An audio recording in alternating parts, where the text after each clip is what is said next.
William C. Gilai confirmed that Kariuki, who was shot in the left side of the head, was on life support. His family has appealed to the government to ensure that the police officers responsible face the full force of the law. Meanwhile, leaders from Murang'a County have condemned the shooting and demanded justice for Boniface Kariuki. Kiharu Mpindi Ndinyoro and his Kangema counterpart Peter Kihungwi called on investigative agencies to ensure justice is served. Anauza masks, anapigwa na risasi kichwa kwa makosa nothing, hakuna makosa alikuwa amefanya. We want to request everyone in government, you must respect the lives of Kenyans. Kwa hivyo mimi ningeomba serikali first of all, huyo askari kwanza achukuliwe hatua kali, kwa sababu kama angekuwa confronted hata sisi wanadamu tungeelewa, lakini vile alipiga huyu kijana risasi ilikuwa tu kimakusudi. Murang'a County woman Rep Betty Maina expressed similar sentiments. That young man Boniface Kariuki ni wa hapa Murang'a County. We want to condemn that act and we want to request the IG of police hakikishe kwamba huyo kijana, huyo askari amepelekwa kotini na amepata mashtaka yake. Na tunataka kuambia service, makosa ikipatikana kotini, si jaji anaambiwa, inasemekana ni koti imefanya hiyo makosa. Makosa ikipatikana kwa askari, yaache kuambiwa ni Kamau ama ni Njoroge, let the service carry responsibility. The government is now seeking an additional 18.9 billion shillings in its third supplementary budget to address revenue shortfalls in the 2024-2025 financial year. According to a report tabled before the House, the government was grappling with a 253 billion shillings revenue shortfall as of April 2024, having managed to collect only 2.2 trillion shillings out of a targeted 2.5 trillion shillings in revenue. This means that the National Treasury will now have to borrow funding to address the revenue gaps in the 2024-2025 financial year budget. The request for additional funding comes just days after the National Assembly gave the green light for a 4.2 trillion shillings budget for the 2025-2026 financial year. Hussein Abdile Ali and Mohammed Abdi Ali have been sentenced to 30 years in prison after being found guilty of financing the 2019 Dusit D2 terrorist attack. The High Court sentenced Mohammed to 15 years in prison for 14 criminal counts and another 15 years for conspiracy to commit terrorism. The sentences will be served concurrently.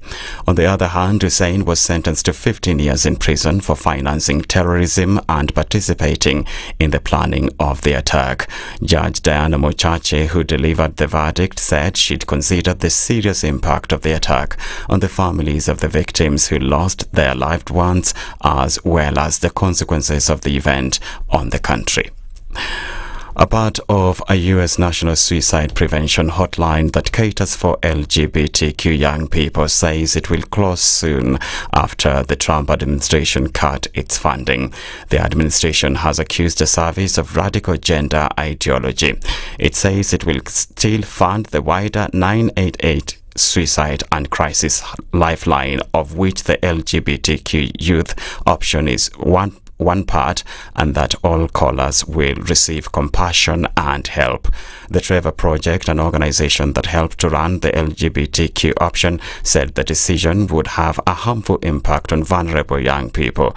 The news arrived ahead of a U.S. Supreme Court decision on Tuesday that upheld the state of Tennessee's ban on transition-related healthcare for minors who identify as transgender. That's the News Wire. I'm Edwin Lisamira.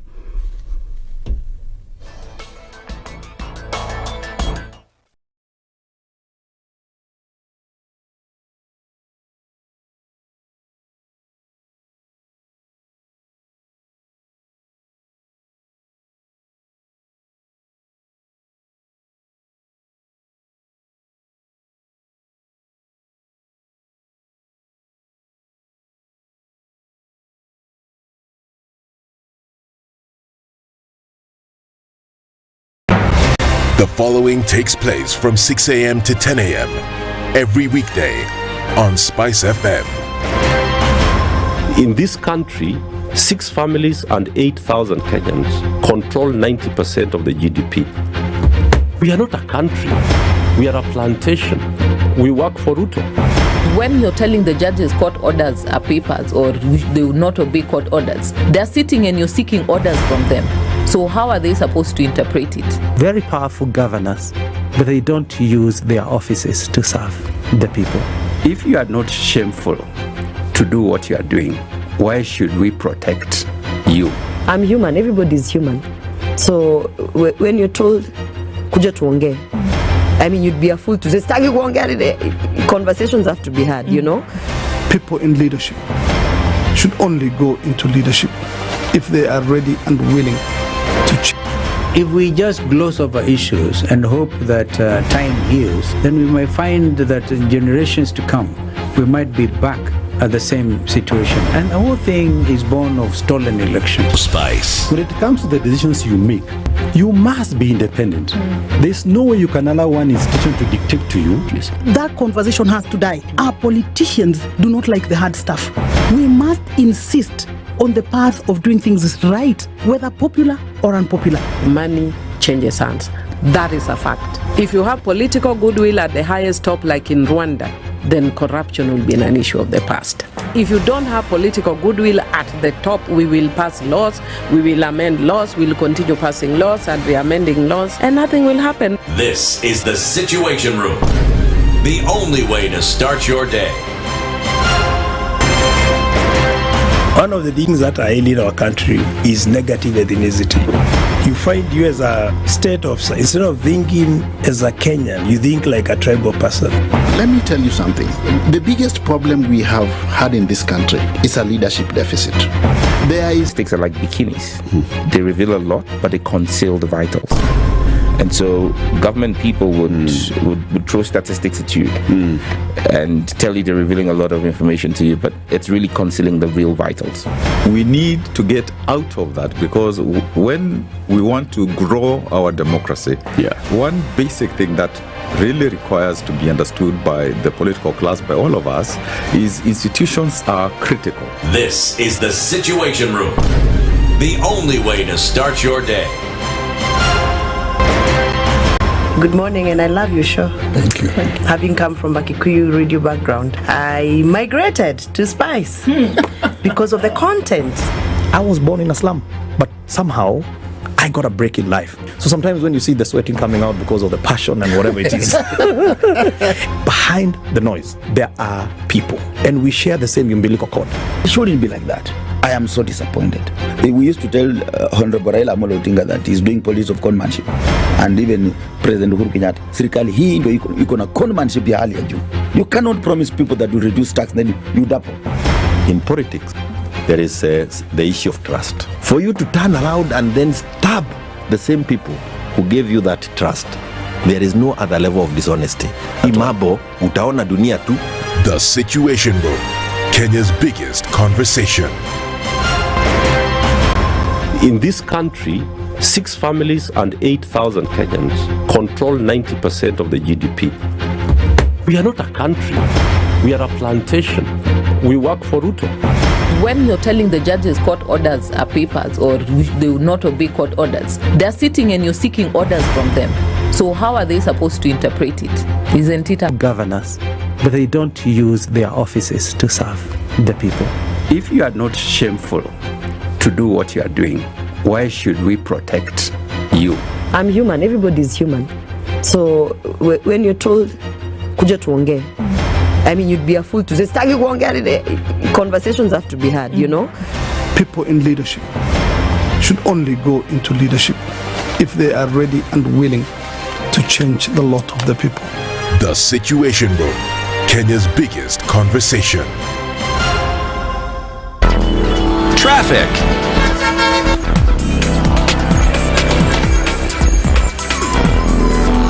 We're getting into the tail end of the week and a quick look at what is happening on these streets this morning. As you're coming off a thicker superhighway, we'll start there because there's usually too much going on here, but this morning it doesn't look too crazy.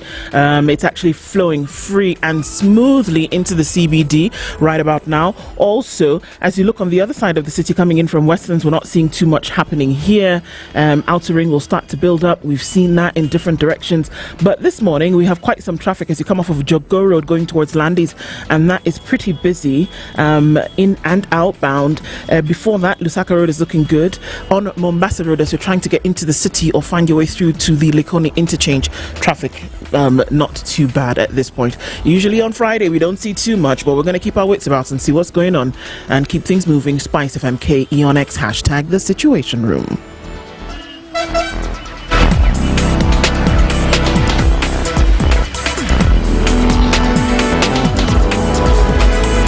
Mature, intelligent talk every morning. Spice up yourself.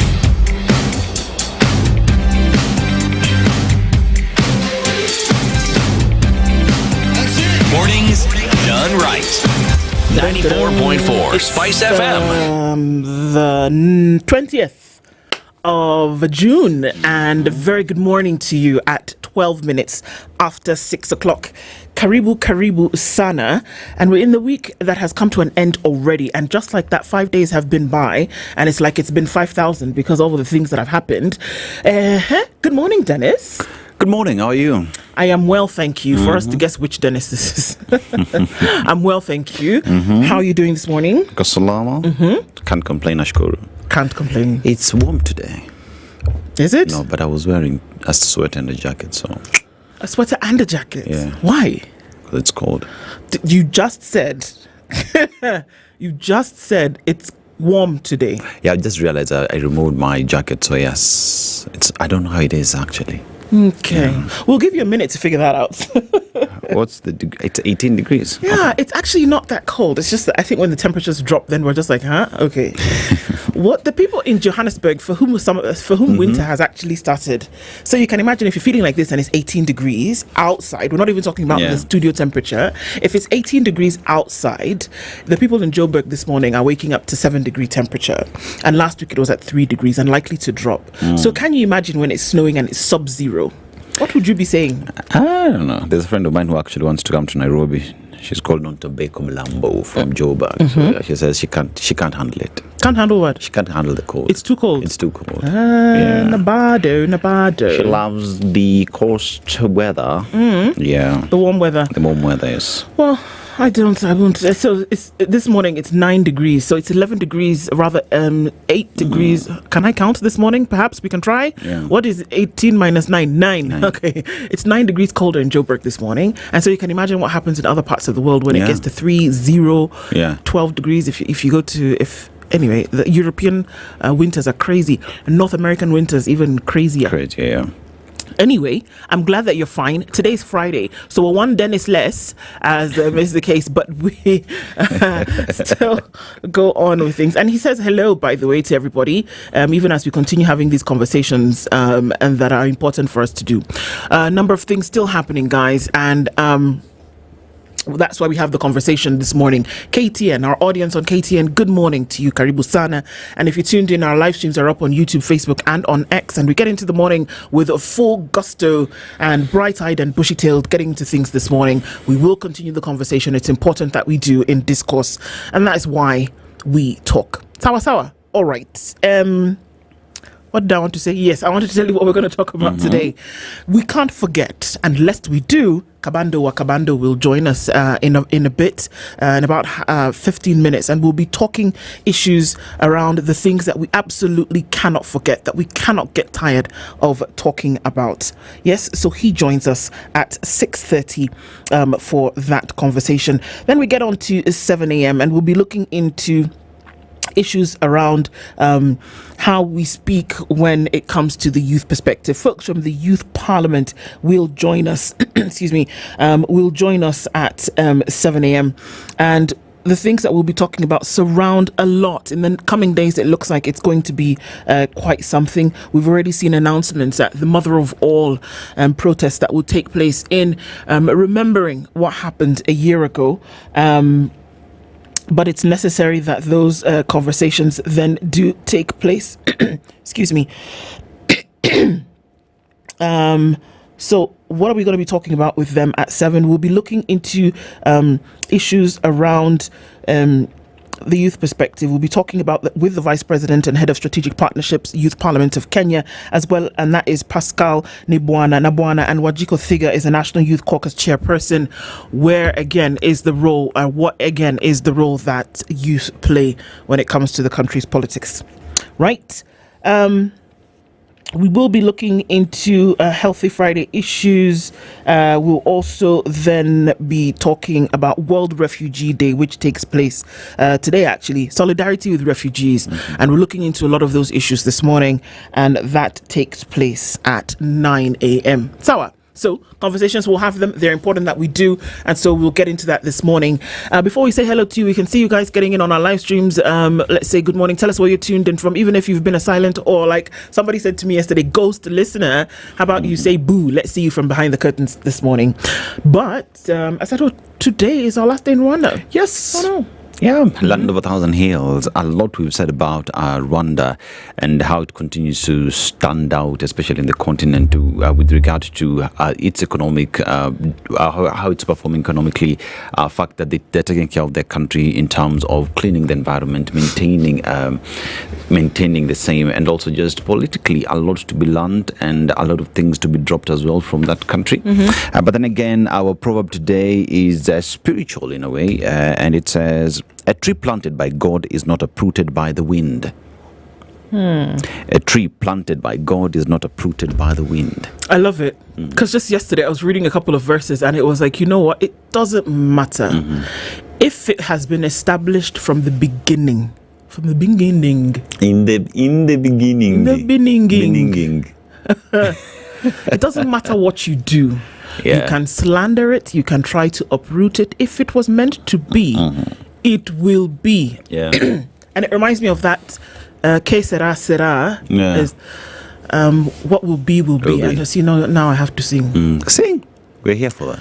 I asked my mother, what will life be? Will I be pretty? Will I be rich? Here's what she said to me. Que sera, sera. Whatever will be, will be. The future's not ours to see. Que sera, sera. That's what it is, man. Exactly. You can do what you want. Try uproot the tree, talk badly about the tree, slander the tree, paint the tree badly. If it has been planted, you will not be able to remove it. Exactly. I like that proverb. And you see, in other situations, even when you get rid of the tree, a baby tree always sprouts up. If it's meant to be, it will be. Nothing you can do to remove Nothing it. you can do. Absolutely. Yeah. Says a lot, no? My friend, if anything, I'm happy. Yeah. I'm happy because I was just like, I think that proverb was for me today. Yeah. You know? Yeah. Fantastic. You know, kumi bila break. Tapata tab sana. There's always a song for everything, isn't it? Yeah.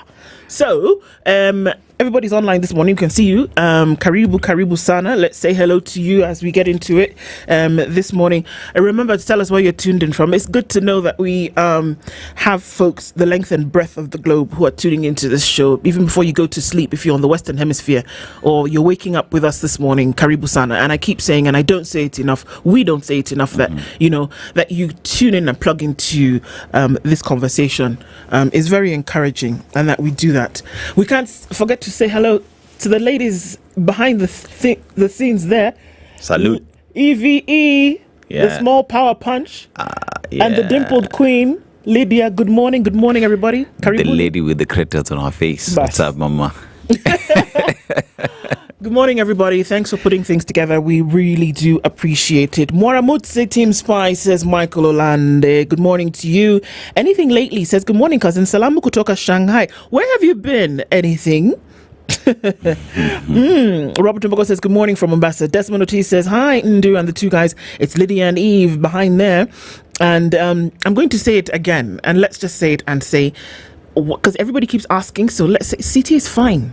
Yeah. Okay? CT is fine. And when he's back, he will be back. But take it from me. He's fine. Sawa sawa. Na mewasalimia kabisa. Abere Bethwell says, good morning, tuned in from Kilifi. Thank God it's Friday. Yay! Eugene Odhiambo says, good morning, family. Thanks to God it's Friday. Hip hip hooray or reap reap, whichever way you want to look at it. Good day ahead. Kamau Ole Kabudha is tuned in from Garaway. Hey, my sister used to work in Garaway. And you say Subak Swanagan. And I remember that greeting because she would say it to us every time she came on R&R.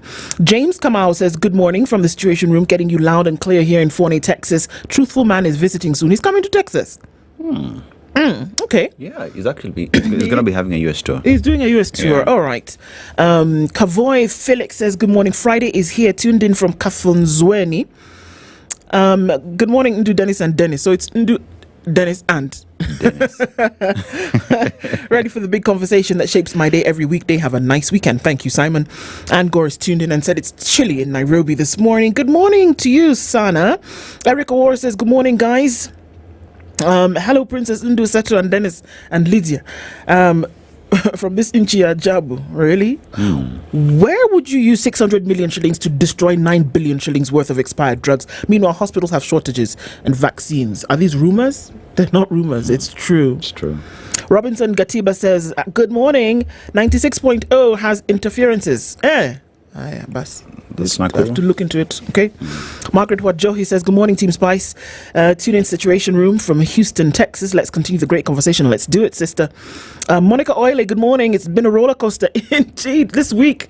We started off at Monday and we're like, okay, let's see what this will be. And before we were in Tuesday, it was like, whoa, stop the train. Let me get off. Agola, good morning. You say it's Friday, yay, and you're dancing, queen. Good morning to you. Kennedy Ongwai says, good morning, tuned in from Nairobi and wishing our presenters a fabulous weekend. And to you too, bro. Paulo Cheng is tuned in this morning. Looks like the storm is already slowly gathering. You can see the clouds are dark. Would appear so. Lillian Mongare says, good morning, tuned in from Kikambala. And good morning, Spice team, watching from Portland in Oregon, says Mashari and Jeru. Elvis Kirando is tuned in Wadao and says Juma Karim.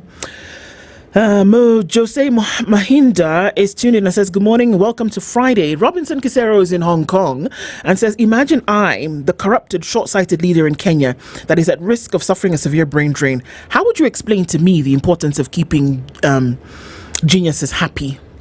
Yeah, it's one to think about. Yeah. That is for sure. Technics, we see you. Good morning. Kipto Nikki says, good morning, everybody. Eric Camiro is tuned in from Sudan, Tielo. Vincent, good morning. We see you. Michael Olande. Nope. The answer to your question is no.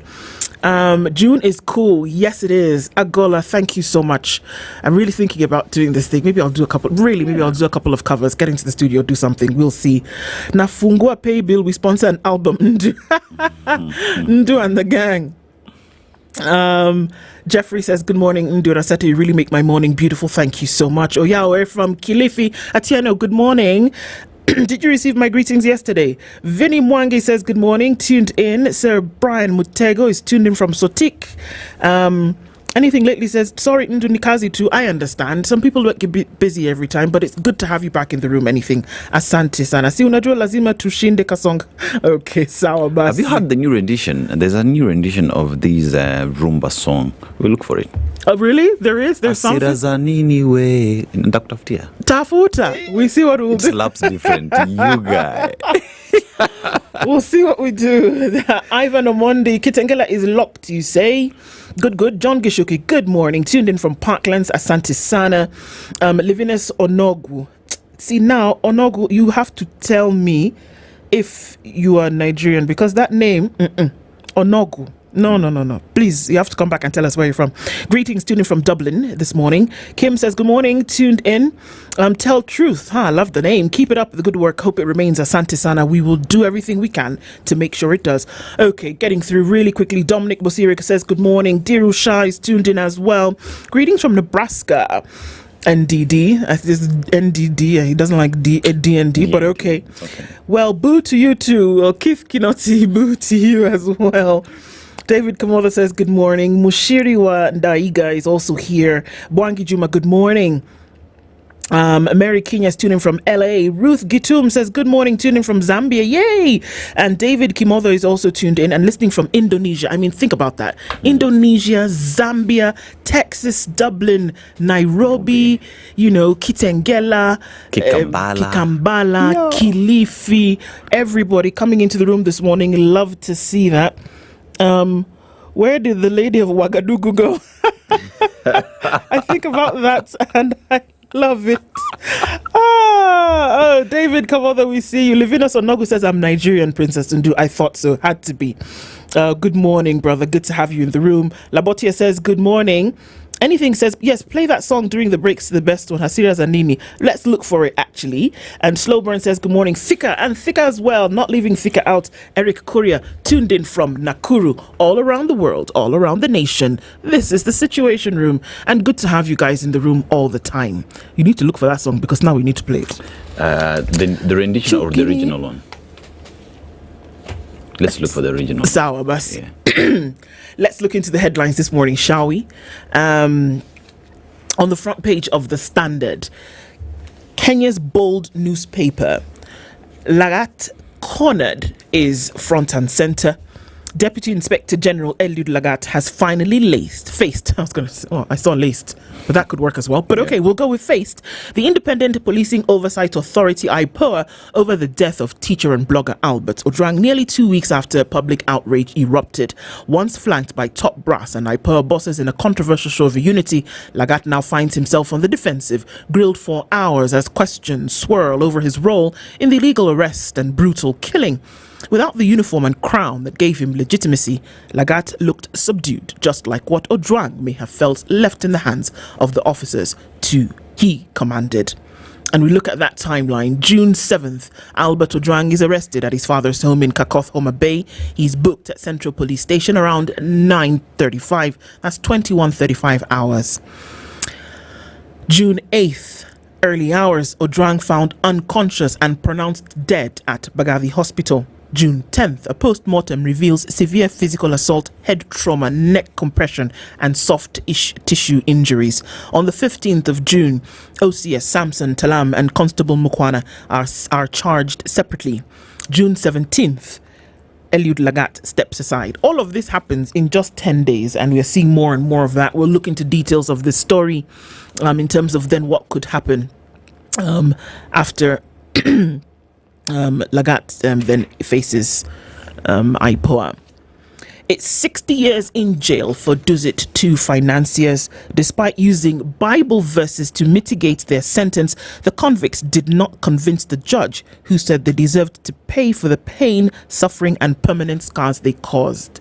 Remember when we had the conversation about Felician Kabuga, who did not fight with his hands in the Rwandan genocide, but he's said to have paid for it to happen. So whether you pay for goons, whether you are not involved in the fight, look at what happened to the folks. Yeah, because even in Kakabuga, remember, he's also accused of using his radio station to publish hate messages. Absolutely. Absolutely. So we'll also look into the details of whether Lagat is actually cornered. Is he cornered, or did he just come out to give a statement? State told to pay IDPs in Nyanza Western regions. We can look at that in a different light. Role of creatives in uplifting Gen Z movement, key political message. Also looking at some other headlines in the Standard this morning. Police boss Lagat grilled for hours on events around Ojwang's killing. He was grilled. He was asked questions. Was he cornered? We'll see. Murkomen ordered to appear before MPs over IPOA report. Okay. Is he going to come and just say what's in the report, or are they going to ask questions around what was in the report? We'll see, but he will face Parliament at some point. Court detains officers for 15 days over hawker shooting. Been denied bail bond at this point, as investigations continue as to whether they will then face trial. So those are some of the headlines that we are looking into. Let me just go through towards the back page for you. Tell us some more, Dennis. Small faith So the Paris Diamond League takes place tonight, and I'm just going to highlight the story of Faith Kipyegon. If somebody is flying, if there are people who are flying the Kenyan flag high, in spite of all of that's going on, she's one of them. She is trying to run the mile sub 4 minutes. And she will be in Paris tonight, and also she will participate in some of these other races, fresh from a spectacular 3,000 steeplechase victory at the Oslo Diamond League meet on the 12th of June. Olympic bronze medalist Faith Cherotich is this evening chasing glory once more in Paris. So it's a different Faith. She's chasing that, but we're also seeing Faith Kipyegon chasing the sub 4 minute mile. So that's what's happening on sport pages. A little more. The Nok K Cinema continues its questions about National Olympic Committee Kenya office and what exactly is going on there. All right. Okay, so I want to look into some more of these headlines. The thing will agree, then it can agree. Okay, on the front page of The Nation this morning, what are we looking at? June 25th plans is on the front page of The Nation. You want to go with that, Dennis? I don't know if you can see it. I can see that far. I can see that far. Okay. Yeah, I think we'll just go on the big stories that carried the day. So we have the June 25th plans, that is on the Daily Nations. With regard to I think the county commander said, let them come. We'll be ready for them. You know, as well as we have the MP's hand gamblers high tax cuts. So there's been a conversation around increasing taxes for gambling companies. And now that you're seeing they're getting cuts on the same, so it begs the question, what has led to that decision being made at the moment? As well as we could look at the People Daily. Guess who's in the country to look at the impact of graft? IMF is in the country, Lord. And a high-level mission from the International Monetary Fund is in Kenya for a crucial graft audit as part of discussions for a new financing program.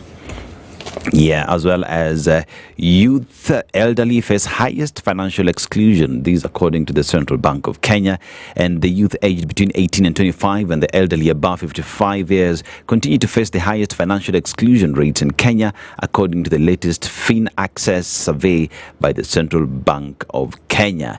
And KRA, you know, this is the month where you're supposed to file your returns and all that. And KRA says taxman eyes VAT to rev up revenue collection. So Kenya Revenue Authority seeking to rev up value-added tax collection through technology to meet revenue projections. So the taxman just wants to seal all the loopholes and ensure that they collect more. Let's talk about Swahili. Okay, go. Unajisikia na Kiswahili? Sawa, yes. Ndio. Mabadiliko wa Kenya wanataka Mabadiliko wa Kenya wanataka hayatasubiri muhula wa pili, Ruto aambia mawaziri. Sounds like okay. So Ruto pretty much tells his cabinet that the changes Kenyans want will not wait for the second term. The changes Kenyans want, they want it now, not tomorrow, not in 2027. You know, if we look forward to him pushing for the changes, you know. And safari ya ng'ambo mwanya mkubwa wa ufujaji kwenye county. Safari is, you know, travel journey, Ng'ambo is abroad. So guess what they're saying? Ufujaji wa fedha, stealing money. So foreign travels is a good ground, ripe ground for corruption to take place. Oh, right. I see what you mean. Okay. Yes. All right. So county hazifai kuitisha fedha zaidi, ilhali kiasi cha pesa zinazoelekezwa kwenye miradi ya maendeleo ni finyu, huku uongozi, maafisa na madiwani nao wakijivinjari na hela kupitia ufisadi na ziara za ng'ambo. So counties should not ask for more funding if the ward representatives, if the CECs and the governors themselves are stealing that money and allocating the same on foreign travels that have no impact on ground. So that's exactly what is being said in that story. Okay. Yes. All right. Let's look at the Nairobian really quickly. It's Friday, and the stuff that's making the news on Nothing Stays Hidden. Fatal affair. He's struggling to shake off the brutal murder of his former girlfriend. Obada's fall from grace. Corrupt former governor to lose 428 million shillings worth of property. A deputy governor is now a firewood seller. Okay, I don't know if there's anything wrong with that, but all right. I guess it's about when power fades and you go from grace to grass. He's actually happy doing it. We've done that story before. He's happy I don't think he has a problem. That's what I was saying. Look, man. Gotta feed my family, man. It There doesn't you matter. go. Yeah. Drug kingdom, the growing trade in and consumption of narcotics in Kenya. Boss, it's a big deal that when people were looking at, what would be seen as the softer drugs, but hard drugs are a thing. Okay, so those are some of the headlines across. We're going to look at the meat of some of these stories. And also, lest we forget with Kabando, we'll do that when we come back from this quick break. Take a quick look at what's happening with traffic and be back after this.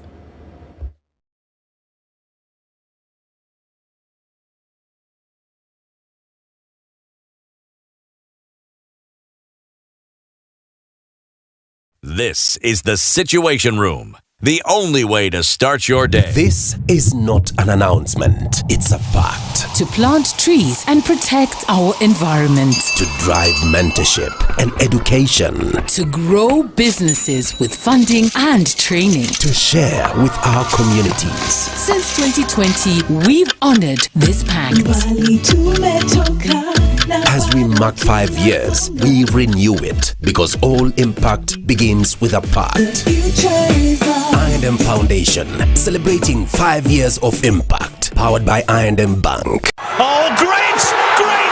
This June, the biggest Club World Cup ever held is here. The 2025 FIFA Club World Cup. Recharge your subscription on your current bouquet for 2 months and get upgraded free to the next higher bouquet for 60 days. A competition across the continents. 30 action-packed days of top-notch football from 32 best club teams from around the world. Recharge your subscription today to never miss a moment of a competition like never before. On the move, download StarTimes on and watch every goal, every moment, anytime, anywhere. StarTimes Sports, beyond passion. StarTimes, enjoy digital life. Provides the inspiration for Leipzig. Traffic.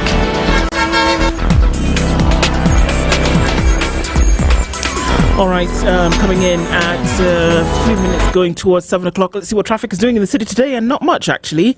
That you're getting where you're going without too much of an issue. The thickest superhighway with some traffic right around Survey, where your service lanes come to an end. Apart from that, we are not seeing too much. There is a build-up. It'll be a bit sticky for a minute, but you get out of it going then towards Murang'a Road on one side and then Wangari Maathai Way on the other. There is some traffic also starting to form on Kiambu Road as you make your way through towards Muthaiga Square. All right, then coming off of Jogo Road, that little traffic that was doing the thing on Landis Road as you leave, that seems to have cleared up and real quick already. Apart from that, we're not seeing too much happening on the roads, not for now. Let's see what happens as the sun comes up and people start getting out and about. We'll talk in the meantime. SpiceFM KE on X, hashtag the Situation Room.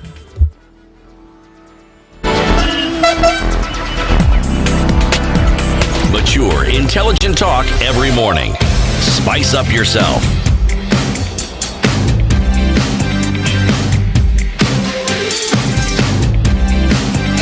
Mornings done right. Very good morning, and if you're just tuning in at 21 minutes now to 7 o'clock, looking into the papers and also then having a conversation this morning right around things that we ought not to forget, even as we look at some of these stories. And joining us on the line this morning as we do go into issues of lest we forget is Kabando wa Kabando. Hello, good morning. Good morning, hello. How are you doing today? We are doing well. And you? We're doing well, Asante Sana, and thank you for joining us this morning.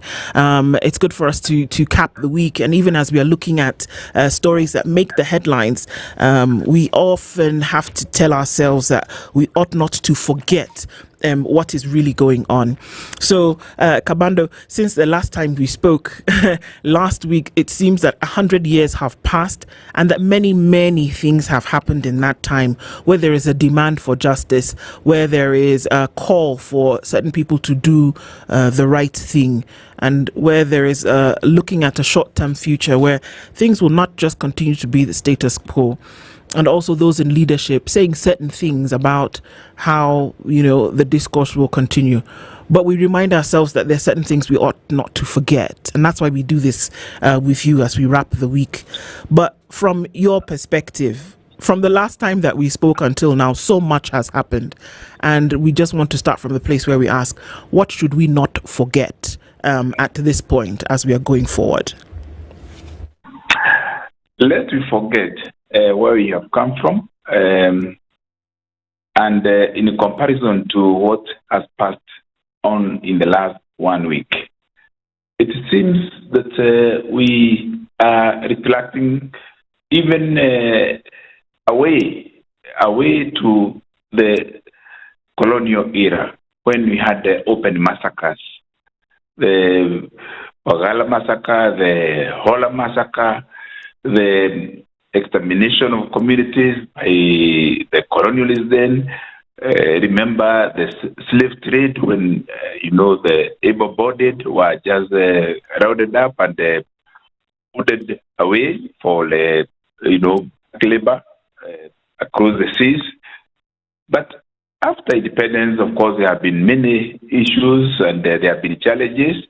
But open massacres, open extrajudicial killings in the glare of cameras and human beings, point blank, these are incidences that we can confidently say that though there have been excesses of regimes since independence, this law has not been seen.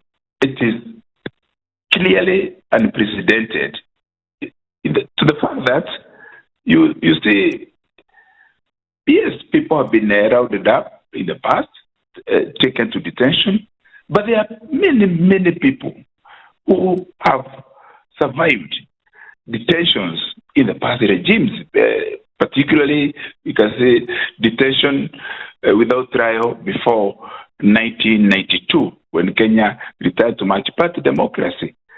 People have spent nearly a decade. We know individuals who have spent 9 years, 10 years behind bars. They have come out healthy. Of course, some have come out weak, poisoned, or harassed. But now, to hear that somebody has been arrested in Kenya today, and you have spent 10 days, and you come out without extreme torture, without being exterminated, without being killed, it's like amazing. And we are not just talking about arresting people, putting them to police cells. We are talking about open abductions. You are abducted in the presence of your family, in your working place, in a marketplace, in the street, and a few hours later, you are no more. There is an outcry nationally, internationally. Kenya is on the spotlight because of extrajudicial killings. And yet, when non-violent, peaceful Kenyans come out to express themselves in the central business district, capital city of the Republic of Kenya, they are shot, like has been witnessed, this very week. Yet, the city of Nairobi is the most surveilled city in this region, if not one of the top 3 in the continent, with the surveillance cameras, with the personnel in terms of the security forces. We have spent billions and billions. Remember, in 2014, the government of Kenya spent nearly, if not over 20 billion Kenya shillings in a single source security surveillance system installations in Nairobi alone, in the highways, in the streets, so that any incidents happening can be recalled, can be recovered within a minute. So cameras that have cost billions of shillings, police force, which was turned to a police service so that it can have the spirit and the professionalism of utumishi kwa wote. See terrorism against its own citizens. So looking back at the same way we have fallen, and the security system has gone berserk, and the management of the security system has gone eccentric, and the command of security in Kenya has gone to the dogs. Literally, we are being ruled by political hyenas. When you talk about the police service that we have right now, the Constitution of Kenya 2010 changed all these. We transformed the police from a force into a service. And one would have hoped with the vettings that took place during the Kavulundi Commission and all the work that went into ensuring that the police actually changes, its face is recognized, even just changing where police lived, they integrated more with the people. This was all meant to ensure that police and the citizenry get to engage and work together in securing the country. But today, as we sit here, we look at a fabric of trust that has been broken, and one asks, which way forward? What must we do for that trust to be regained, Kabando? You see, there are 3 areas that can, we can try to back pass or blame for what is happening.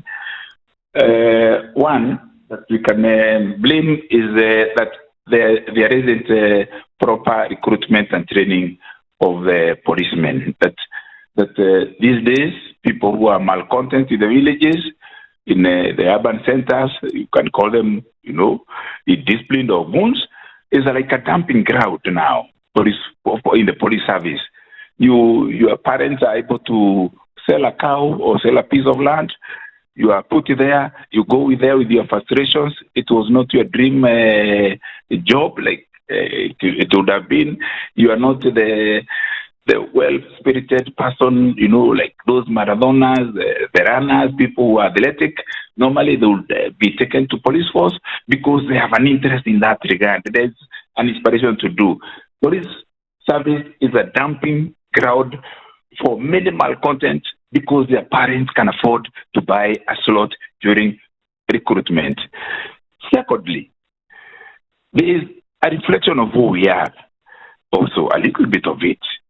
And sufficiently so, the corruption that is within other ranks in government, that if you go to a certain ministry, including Ministry of Health, where you are going to seek services, or, the Kenya Medical Supplies Agency, KEMSA, you have to give money as a county or a company for you to be supplied with drugs. So all these people around who are seeing us putting, buildings within a month, or buying flash cars beyond our abilities from our revenue streams or incomes. Now they go to be the security people guarding our stolen wealth. We are taking and filthy rich, not because of our industry, not because of our sacrifice or intelligence. So that kind of corruption, that the both in the police service at a certain rank receives certain amount of money that is collected by the juniors on the road. The multiply effect of that corruption is something that should be redressed. But that cause is actually more aggravating. It is what is ruining stewardship. Fish rot from the hand. So if the political leadership, if they can see us politicians, I'm a politician, I'm talking about us, we have been inside and outside we are now. When the leadership of the country is rotten, there is a deterioration. And, even when Kenya was a multi-party state, we know that there was a lot of harassment and, the so-called land clashes, which was really like a little genocide in the regions targeting communities. But now we are not just politically addressing grievances in an irresponsible way. It is that we are wanton. It is sporadic, and because the leadership feels insecure, the leadership is incompetent, the leadership is corrupt, is inept. So the cabinet secretary of Interior, in charge of security, comes out. If you compare with the answers that were given in Parliament earlier days, there may have been limitations, but never before in the Republic of Kenya have we witnessed the incompetence and the irresponsibility. You know, we call it collective responsibility when it comes to cabinet decisions, when it comes to pronouncements. So a cabinet secretary, when Kenya is crying, when extrajudicial killings have happened and maiming and all that, comes to the Republic to do a public national address. And the things that he talks about is how we are going to spend billions installing CCTV, security surveillance cameras within all the police stations. It is not that there was a CCTV when Albert Ojwang was killed at the Central Police Station. But now, like in 2014, and I'm saying this loudly because I spoke about it. It is in the media. When I was a member of parliament in 2014, and there was a single sourcing with the Safaricom to install security cameras, I said that Jubilee administration is a captive of graft cartels. Now, there is no evidence that all that was spent is being put to use or that it was ever installed. But if they want to do, they will get. So in terms of the political responsibility, is when even the President of the Republic comes out saying there shall not be any extrajudicial killings, there shall never be abductions. You are the commander-in-chief of defense forces, meaning the Kenya Defense Forces. The police service is below the military. And in the presence of your foreign guests and to address your own citizens, you are the symbol of national pride. And all the things you say are opposite within a few hours, within a few days. So you're asking me, what do we have to do? There can only be one solution. If a government has gone rogue, if the incompetence of government is irredeemable, if the corruption of those at the top most positions of a democratic government are irredeemably corrupt, the only solution is to do a change. And that change, fortunately in Kenya, can be done every 5 years during elections.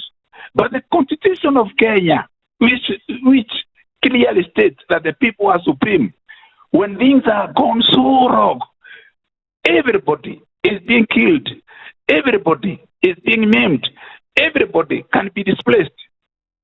The Constitution allows for a recall.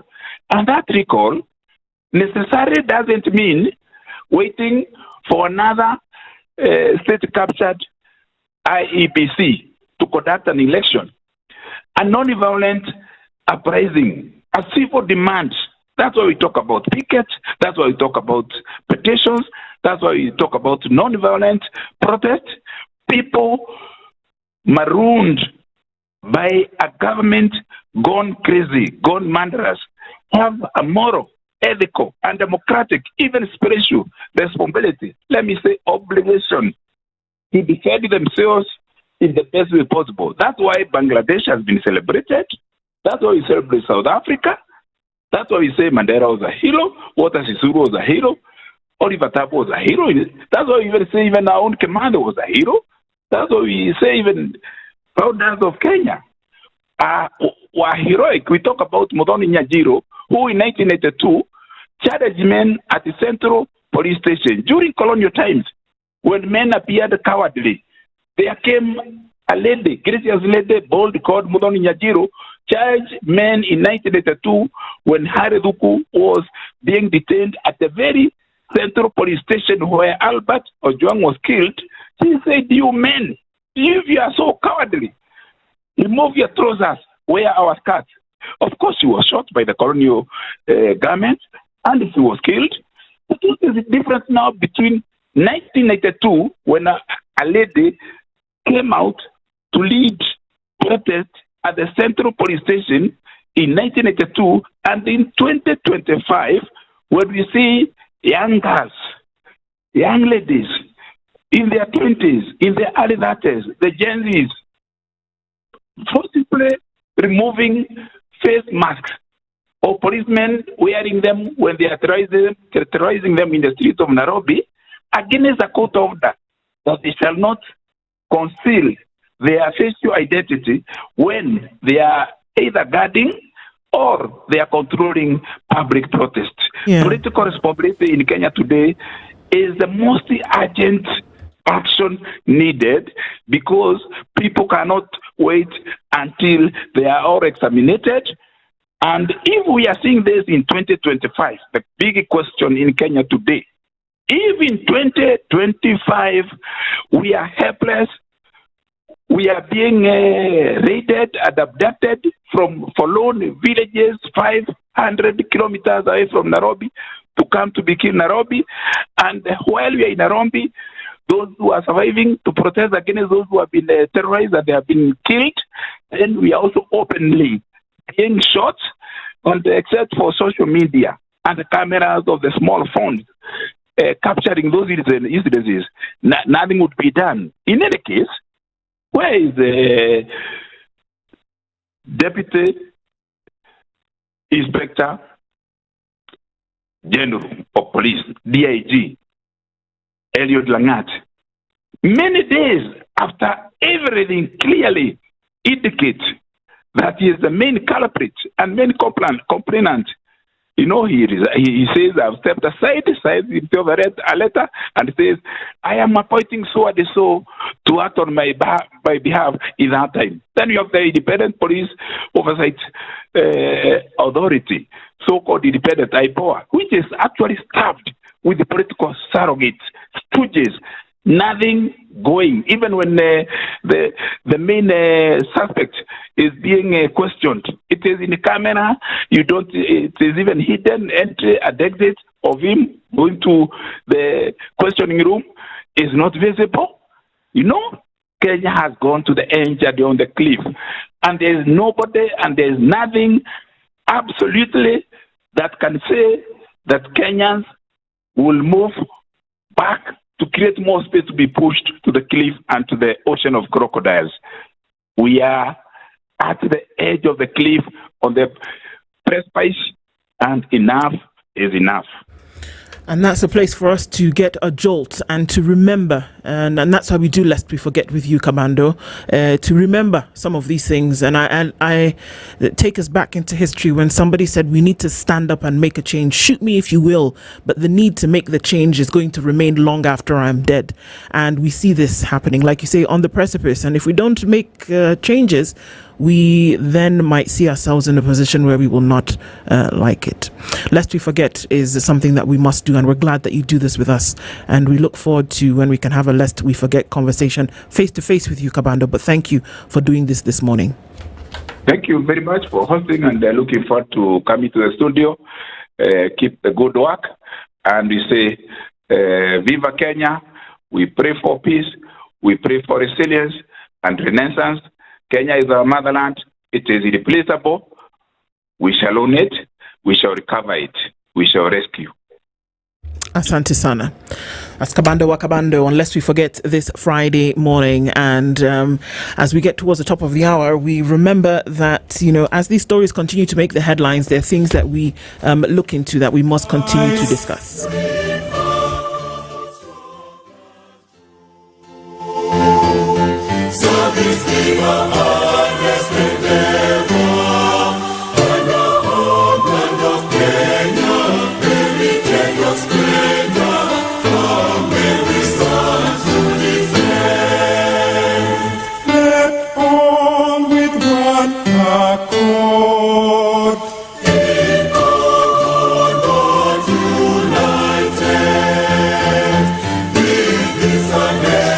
Together, and we're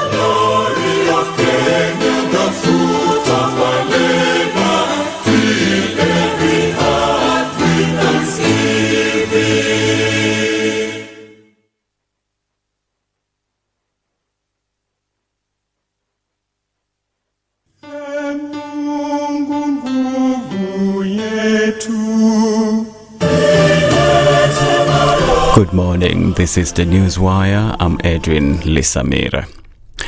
High Court Judge Bahati Mwamuye has directed Chief Justice Martha Koome to empanel 3-judge bench to hear a case challenging the legality of the country's huge public debt. The case was filed by Busia Senator Kio Mtata and 8 Kenyans who won the loans declared to be odious debts that taxpayers should not be forced to repay. In his ruling on Thursday, Justice Mwamuye said the petition raises serious matters of law that cannot be heard by a single judge. The petitioners want the government to account for the 4.6 trillion shillings that Kenya owes, accusing President Ruto and former President Uhuru Kenyatta of reckless and irregular borrowing leading to the heavy debt burden. They also want President Ruto's administration to stop borrowing more loans and to halt repayment of loans which were not approved by Parliament. The Finance Bill 2025 has moved to the final stage, the presidential assent, after MPs approved the draft yesterday. The bill, which introduces a raft of new tax policies aimed at increasing revenue in the 2025-2026 financial year, was passed at the third reading stage with amendments introduced by the National Assembly Finance Committee. MPs dropped the clause that sought to grant the Kenya Revenue Authority access to personal and financial data, which had been the subject of contentious debate. Here's Finance Committee Chairperson Kimani Kuria. All the members of the public that appeared before us said that that provision needs to be deleted. Okay. And we agree with the members of the public that this particular provision be deleted. It goes against our constitutional right to privacy and goes even against our other laws on data, on data and privacy, Honorable Chair. We must be consistent so that we allow investment, Honorable Speaker. Local company leaders allied to President William Ruto are demanding the resignation of Deputy Inspector General of Police Eliud Lagat to allow for an independent investigation into the murder of blogger and teacher Albert Ojwang. Machakos Town MP Caleb Mule said all police officers named in the murder investigation should resign, warning that their continued service could jeopardize the probe. Mule urged President Ruto to sack all rogue officers whose acts continue to tarnish the image of his administration. Na kwa rais wetu ambao tunampenda sana, William Samuel Ruto. Watu ambao wanaharibu jina na wanaharibu serikali, usishite kuweka kando. Kulikuwa na watu siku ya Kibaki, kulikuwa na watu walikuwa wanaitwa Murungaru, na Mwai Kibaki hakushita kuambia wakae kando. Watu ambao hawajui kazi yao na ambao wanataka kuchukulia sheria kwa mikono yao, waeke kando, wafute, waende nyumbani. This comes a day after Lagat presented himself before the Independent Policing Oversight Authority to record a statement after he was identified as a person of interest in Ojwang's murder. Ojwang, who was killed at Nairobi's Central Police Station 2 weeks ago, had been arrested for allegedly defaming Lagat on social media. Church leaders have appealed for calm as they expressed concern over rising police brutality and disregard for human life. It follows the killing while in police custody of Albert Ojwang 2 weeks ago and Tuesday's shooting in Nairobi of a mask vendor, Boniface Kariuki, as protesters demanded justice for Ojwang. In a statement, Christ is the Answer Ministry's presiding Bishop Callisto Dede decried what he described as bloodletting of the innocent. While Kenyans expressed their constitutional rights by demanding for justice through picketing, Odede said, it seems that some individuals still do not grasp the gravity of the matter and the depth of the collective anger that is cutting across the nation. Catholic Church Bishop in Eldoret, Dominic Kimengich, called for peace, warning that the brutality that characterized Tuesday's protests could tarnish the country's image. Tuombe kwa ajili ya amani. Amani pia katika nchi yetu ya Kenya. Tunaona vile mambo juzi kule Nairobi, kulikuwa na mambo ambayo tunaona ikiendelea namna hiyo basi itachafua amani katika nchi yetu na itaharibu ile amani ambayo Kristo anataka sisi tuwe nayo. Aweze kweli kuguza watu wetu wafuate njia ya amani ili tuachane na mambo ambayo inaharibu nchi yetu na kutupatia picha mbaya, sura mbaya katika nchi yetu ya Kenya. Kwa hiyo tunahitaji basi tuwe na hiyo amani. That's the Newswire. I'm Edwin Lisamira.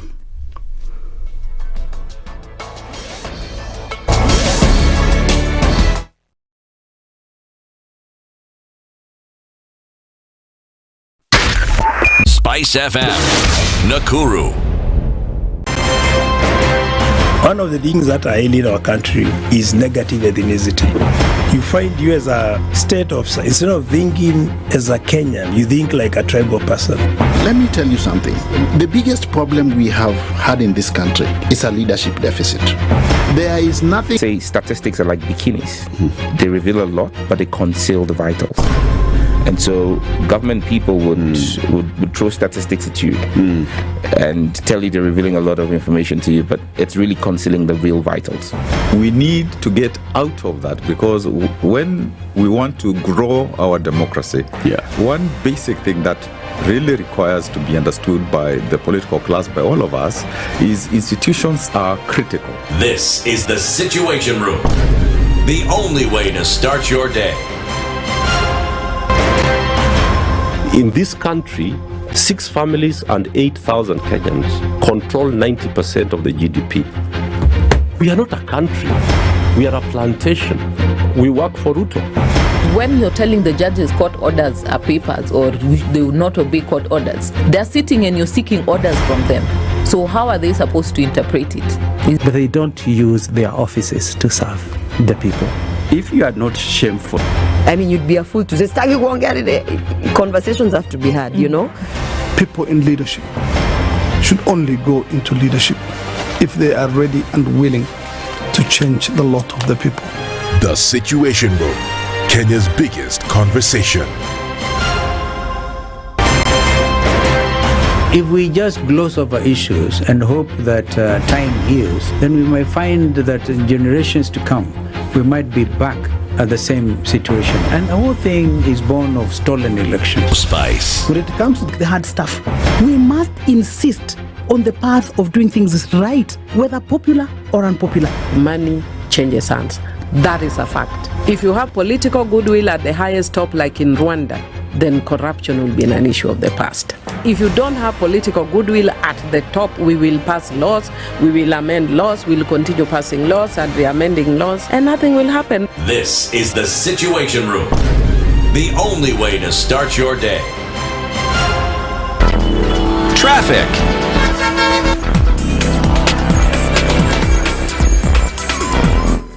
Okay, on this Friday morning, a quick look at what's happening. Traffic, and real quick, coming off of Thika Superhighway, it was not too crazy earlier, and I don't think it'll be crazier still right about now as we get into the city. Just from Survey through towards the Pangani underpass, it's busy. Also busy coming off of Kiambu Road. We're seeing some traffic forming there, but it's not going to be too bad this Friday morning. Limuru Road, we will see a lot of traffic. We always do. But more so on Friday. Waiyaki Way, then getting towards the expressway exit. Also some traffic here. Ngong Road, busy as you come in from the junction, at the Junction Mall, and also coming in from Naivasha Road. So that's busy as you get into the CBD. Also at that intersection, coming in from Raila Odinga Way on one side, Valley Road on the other, Arving's Collect on this other side. That's going to do a little bit of a thing right there. Jago Road is busy as you get towards Landis, and it's starting to pile up even more. The Eastern Bypass then finding its way through North Airport Road is busy, and there's traffic then getting onto Outer Ring. Let's keep an eye on all of this and see as we get through Friday proper. We'll talk and keep things moving. SpiceFM KE on X, hashtag the Situation Room. Mature, intelligent talk every morning. Spice up yourself.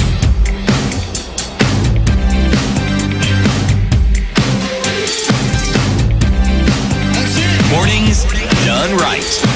94. Very, very good morning to you, our audiences who are tuned in around the nation, around the world, literally from Indonesia to Forney, Texas, coming in from Shanghai and Beijing, right to the tip of the continent and into the nation. This is the Situation Room. It's Kenya's biggest conversation. Our live streams continue on Facebook, YouTube, and on X, and on our TV, KTN, this morning. Good to have you in the room as we round out the week in conversations that are necessary to have. And even as we do that, I'll ask you, are you passionate about creating a better future for Kenya? Well, if you are, so is the I&M Foundation. It's the social investment arm of I&M Bank Kenya, and for the past 5 years, the foundation has been making a real difference.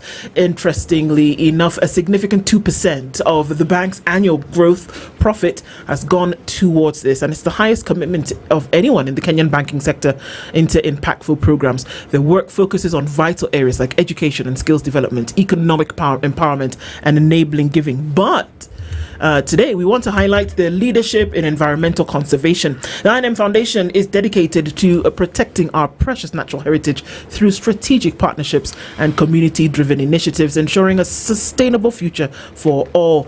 They believe in impact, are achieving it through focused action. As we renew our pact to keep impacting, learn more about I&M Foundation's vital work and how you can potentially collaborate by visiting imbankgroup.com/foundation to learn more, powered by I&M Bank. And you see, we all at some point just want to be heard, to be seen and to be heard, and in these tough economic times, we equally just want to be heard. And I&M Bank says, we are here to hear you. Now, when you voiced concerns of a bank to M-Pesa charges, we heard you and invited you and waived these charges. When you struggled with short-term loans, I&M heard you and introduced a flexible 90-day option right on your phone. Now, I&M says they are listening and that they are responding because your financial well-being is their priority. Now, experience a bank that's on your side. Open your individual or solo biz account today via the I&M Bank on the Go app. Definitely stuff that you can do. You don't even have to go far when you're trying to make all these things come together, isn't it the case? Yes. All right. So as we get into our conversation for this morning, Friday, we take a look into the youth perspective necessary for us to do. I keep saying that a lot of responsibility keeps being placed on the shoulders of a younger generation, whereby it's looked towards to hold the economy together, sort out governance and accountability and transparency. But really, is that the situation on the ground, and how should we actually be going? So we're going to do a situational report again, and joining us in the studio this morning, Pascal Nabwana is the Vice President and Head of Strategic Partnerships at Youth Parliament of Kenya. Good morning. Good morning. How are you? I'm good. Karibu sana. Thank you so much. Wajiko Thiga is the National Youth Caucus Chairperson of the DCP party, and she joins us as well in the hot seat. Good morning. Good morning. Thank you for having me. Thank you for being here. Good for us to have these conversations, because previously we just say, well, there's everything and then there's youth. There's, it's like a salad that goes on the side. You have your main course and there's got to be a veg somewhere. So let's throw in the youth, isn't it? Yeah. That's the conversation that we have without realizing the importance and the power that we should actually recognize, and that what we should do in a strategic manner of how to have an all-involved conversation. But before we get into it proper, we go into a different African country every week. We come back with proverbs from that country. And Dennis is sharing those proverbs this week. He'll tell you where they're from, and we'd like to get your interpretations both of what this proverb is. Yes, we are in a country where when they say Moramutse, you say Moramutse Neza. It is a home of mountain gorillas, and it is one of the greenest countries and cleanest, not only in Africa, but across the world. It is a country where suffered genocide, over 800,000 people died, continues to be a history that cements that country together, because today you go to Rwanda, they are just Rwandese people. They don't identify by their ethnic groups. And the proverb today: a tree planted by God is not uprooted by the wind. The tree planted by God is not uprooted by the wind. Ladies first. Oh, wow. Just thinking fast and on my feet, I think this proverb, what it means, it's how rooted are you? Mm-hmm. And if you're rooted in, or your foundation is built on integrity, on transparency, on accountability, especially in this space of leadership, then you can't be bought. And we've seen very many young people selling the Kenyan youth dream, the African youth dream. And looking even now at Africa and at large, we look at President Traore and what he's doing to liberate his country. And that is a man who's rooted in his dream, a solid dream. So for me, what it rings a bell is, and it reminds me why I'm the National Youth Chair for DCP. Party. I must deliver the dream for the young people. Okay. Yeah. Let's go. Well, just like she had said, it was actually kicking in my mind. Now I'm thinking of trying to expand that. So we are looking at what are the values that we have been raised in our communities, families back in time, right? There has been, of course, different generations coming in. And but when we go back, what were the foundations that we were built upon? So it is very paramount and very important that we do not actually leave the values that we have been raised by. And once you actually embrace those particular values and you stick to them and they are by heart, there is nothing, whether it is a storm that comes from different sides, they will not be able to wash you away. You are grounded. Yes, absolutely. That's great. Your roots go deep. And that's why when you see, that just reminds me that when I think about the severe floods that took place in Malawi a few years ago, and we saw trees that had been in the ground for years, then being uprooted by this force of nature. But it wasn't that they were uprooted, it was that the devastating nature of that uprooting and what it did, it just shows you how deep it actually went. But that something can come along and destroy that root, then I was like, wow, this is unbelievable. So I guess that forms the basis for what we talk about this morning. That how grounded are we when it comes to the search for good governance, when it comes to the search for involvement in essentially what is going to color the future? That when we think about the youth perspective and when we think about youth involvement in the country, we think about what sometimes, unfortunately, what is contributing to the entertainment sector, who is doing the latest trend of I don't know what, and when we take in things like social media now, then who is, top of the charts. But it goes a lot deeper than that. Now that we have discourse around what young people are doing to be involved in governance, that we have discourse around what young people are doing to make sure that this future that we talk about actually will exist. And that the people who rule today, in most cases, in many countries, started off as young people. The people that we quote and write about today started off as very, very young people. So the responsibility is great, but the question is, and let's start off from that, are we ready with this number one greatest population percentage in the population, with this future lies and rests on your shoulders, with this don't be compromised by the status quo because you have a loud voice? Are we ready to actually face the future in terms of in the next 20 years, in the next 10 years, it is who will take the mantle? Are we ready? Start off with you. Yeah, thank you. What a deep way to start this conversation. And what I will honestly say and frankly say is that we are not yet there as young people. Have we increased our political visibility? Definitely, yes. But I need young people to understand that politics is a science. And that's why it's studied, really. And that that politics exists in an ecosystem. It's a system. And young people have to understand we must get into the system and run it. It's difficult to run a system on your outside. So how can we get into the system and run it? It's exercising our political voice. And how do we exercise our political voice? It's through political parties. As young people, 2022, we didn't show up to vote. So that's why I know young people have a disillusionment with this leadership. They can't identify with it because they did not choose it. So I know young people understand that they must wake up to vote. But the devil in politics is at the nomination stage. So how do young people get to nominate the leaders who will be in the ballot in August? Young people must join political parties because nominations are carried through party lists. That's when we get to sift the leaders that we get for elections during the ballot. That's where young people have to understand that's where the dealers, the thugs, get to rig the system early on and at set. What am I doing? I'm doing a good job in creating a political ecosystem for young people at the DCP party. Good thing is that we have over 5 young people within the NEC. So we are the decision makers. And I'm grateful because my party leader listens. When we go on the ground, because we are doing campaign rallies, I'm not usually the person to talk every time. We give the mic to young people. Can the young people say what they want and what do they want from the political party? Number 2, what are the bills and the acts that are supporting the ecosystem of governance and leadership?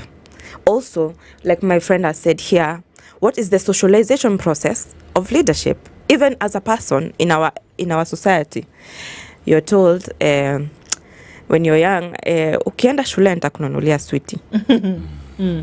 We already start corruption in small ways. Ukinifanyia hivi nitakubaya hii. So when people, it is a culture, behavior that I have to be given something so that I can do something. And that's why corruption goes and grows into this clandestine magnitude that we have in our country today. But has it been shed? And I think we can both seep into that. Has that really been shed? And it's interesting that because we just had a talk around that over coffee this morning, and we said, you know what? Why is it that we see that it's so easy to compromise? Is it because we have latent issues whereby they're bread and butter issues? So if a young person has an agenda for better governance, it's so easy to nitakubaya sweetie ukisema hivi na hivi. But we see that exact thing happening already. That people who would have ordinarily risen and say, you know what, I am a natural born leader, and then all I do is I take and I run with people who can help me with policy, who can help me with governance issues, and we run with this thing. But the compromise is then very clear in the eyes of people. Why is it so easy at the same time to compromise people who would ordinarily be youth leaders? Why? Okoh, believe me, just like my colleague here has said, I don't really believe we young people are ready. Okay. And that is because, just even going by the saying that we started with, to get leaders who are honest, who are with integrity, leaders who can become accountable. What we have had and seen for a very long time is young people learning from the worst of them all. And therefore what is happening? They are learning to perfect the art, the very wrong art. And at this particular moment, should there be a mistake of having young people in these leadership roles? I don't agree that a leader is born. A leader can be born, but a leader has to be made. The making process has to actually happen. This making process is where we are looking out at, okay, this is the kind of character we are seeing exhibited in you. We need to work on this, we need to work on this, we need to work on this. Companies are running by the values. They are very strict on integrity issues. When they find you having committed fraudulent activities, you will be sent home, and even worse, you'll be jailed. But now you see, we are having young people who are vocal, and they say, we are ready. I'm not too young. We can lead. But we need to go back to the basics. One would ask the question, when you talk about the issues that you've raised, you've raised something that is very critical, that young people are not ready. But then again, there is the aspect of there is no mentorship from would be the senior politicians in terms of bringing up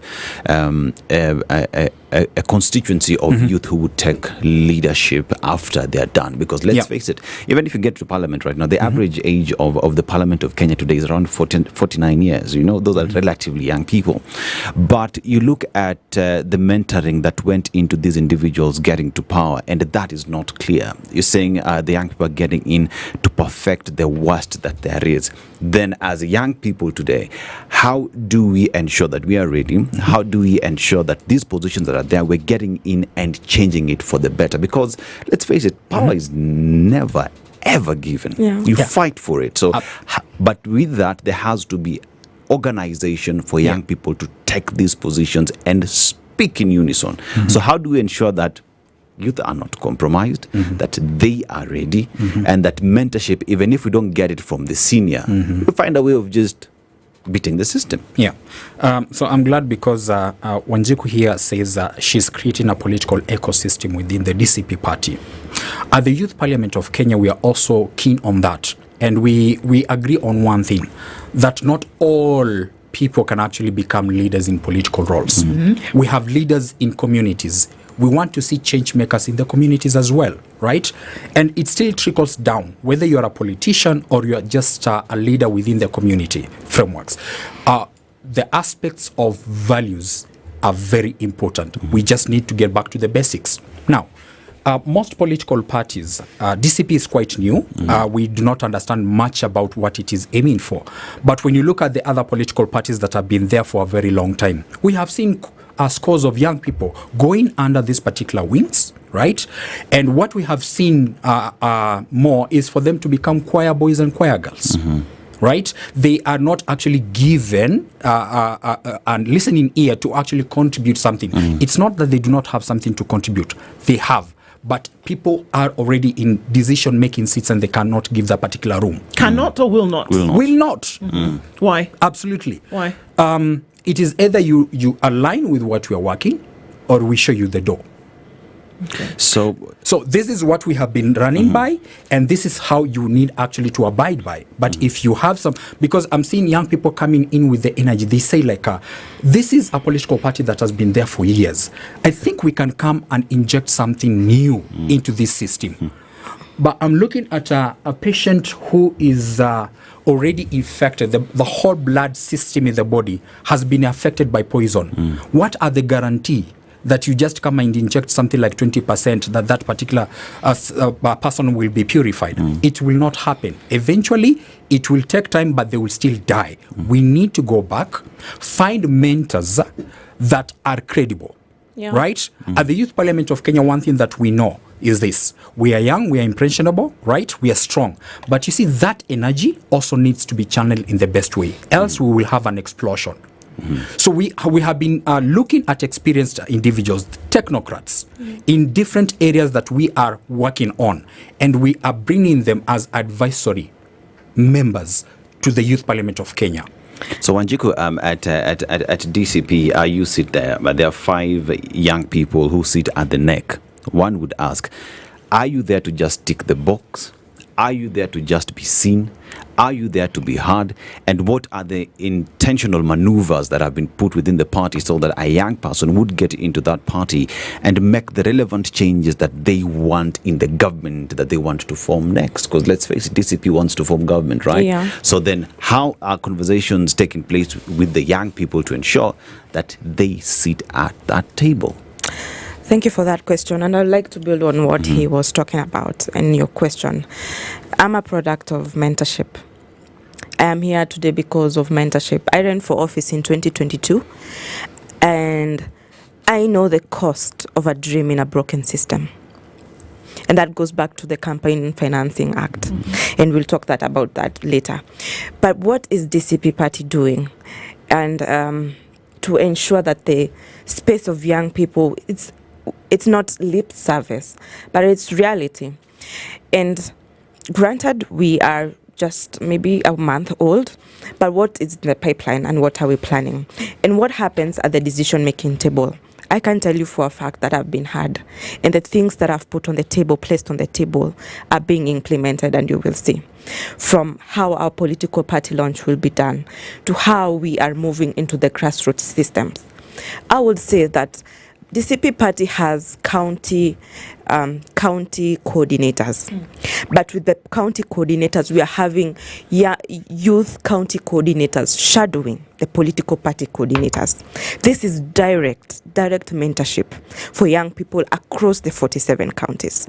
So that is for sure that by the time 2027 is coming to an end, we will have 47 strong young politicians that will be born through DCP party. Can I stop you and ask you a few questions? Yes. Here? So if we're talking about a system that's broken, right? If we're talking about a system whereby we have a majority of the individuals who are chasing personal or political expediency over and above any kind of ideological foundation, then what are young people shadowing? If we are saying the system is broken, And you've told me just now that you have in every county people who are being shadowed by, from what we can see, folks who don't have any kind of ideological grounding.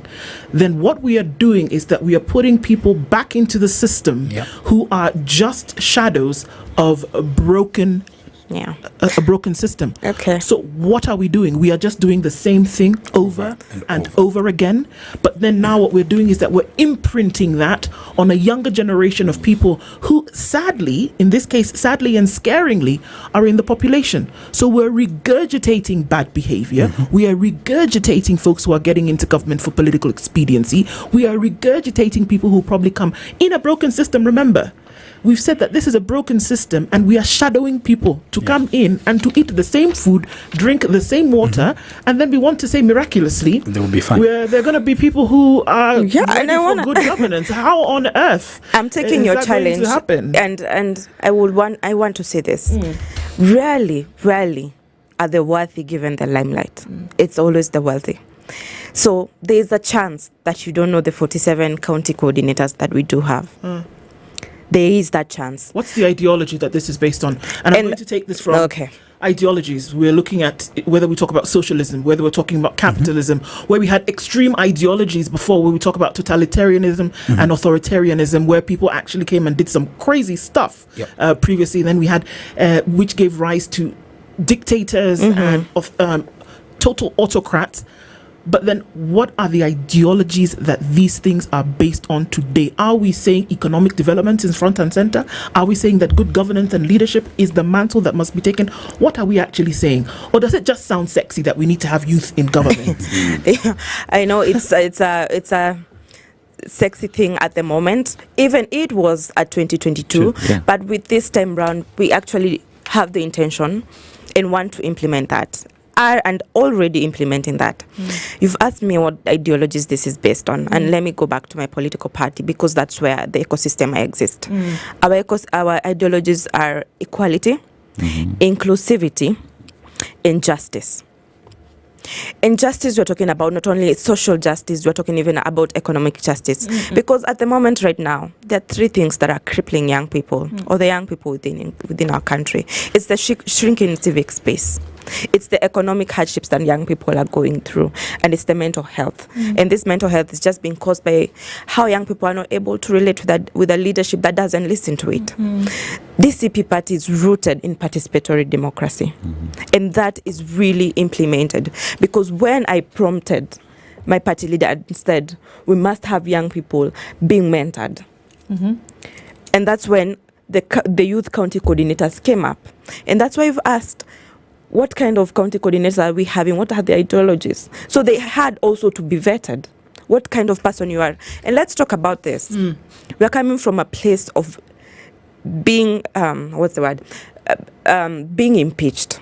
My party leader is coming from a place of being impeached. So of course he needs people who are loyal, who are trustworthy, who are rooted in their own ideologies and their beliefs.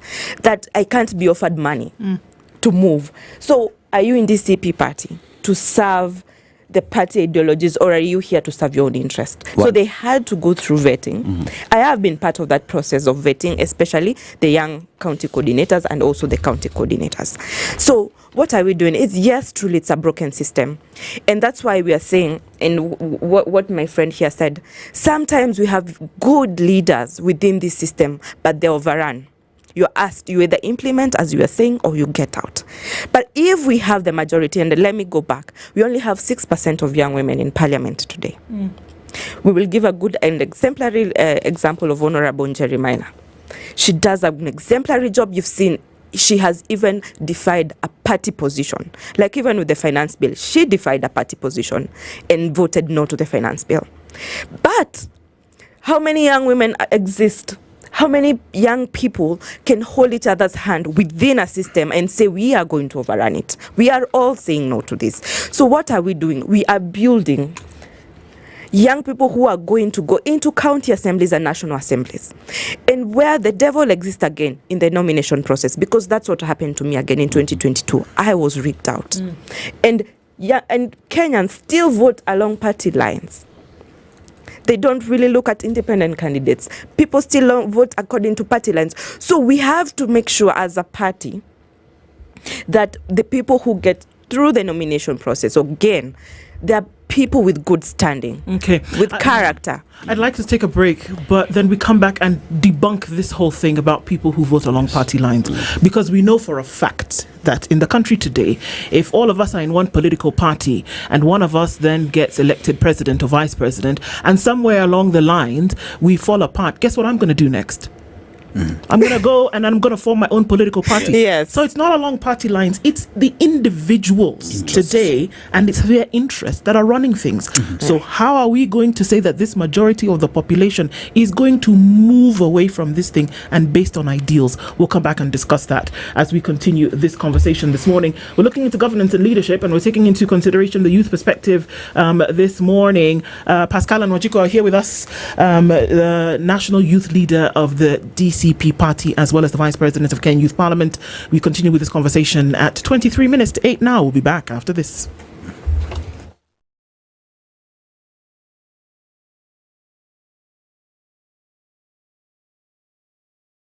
This is the Situation Room, the only way to start your day. This is not an announcement, it's a fact. To plant trees and protect our environment. To drive mentorship and education. To grow businesses with funding and training. To share with our communities. Since 2020, we've honored this pact.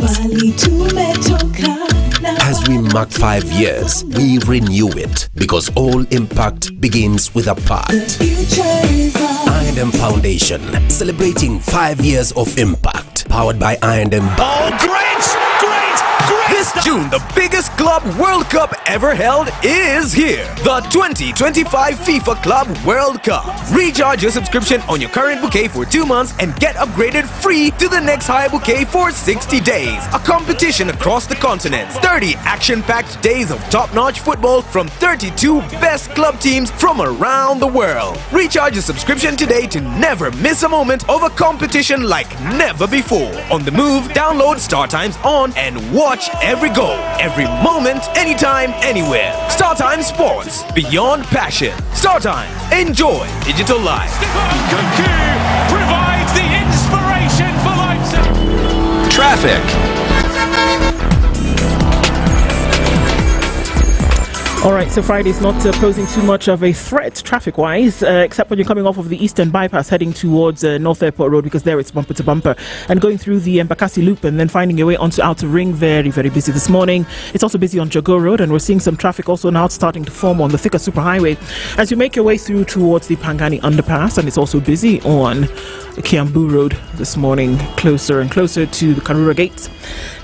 Also, as you come off of Limuru Road, that's busy, and there is traffic also that has formed quite some as you come past the village market in from Ruaka and then out towards the CBD Westlands. We'll see some activity as well, and some bumper to bumper action on Waiyaki Way as you head out towards Chiromo, but all manageable for now. We're getting into traffic hour. Let's see if it increases or decreases. We'll talk SpiceFM KE on X hashtag the Situation Room.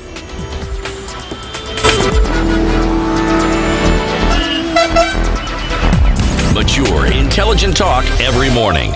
Spice up yourself.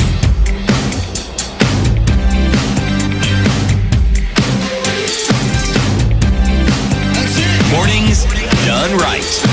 94.4 Spice FM. 8 o'clock. Pascal Nabwana is the VP and Head of Strategic Partnerships at the Youth Parliament of Kenya. I'm told that demonstrative article is very important, and you'll tell us again. Wajiko Thiga is the National Youth Caucus Chairperson of the DCP party, and we're having a conversation this morning around the youth perspective, as we normally do Fridays. But we come to the place that how are we going to be able to we've seen the trend that if I'm not happy, I'm in a party with you today, and if I'm not happy, I can just go form my own party. Because, we need another vehicle.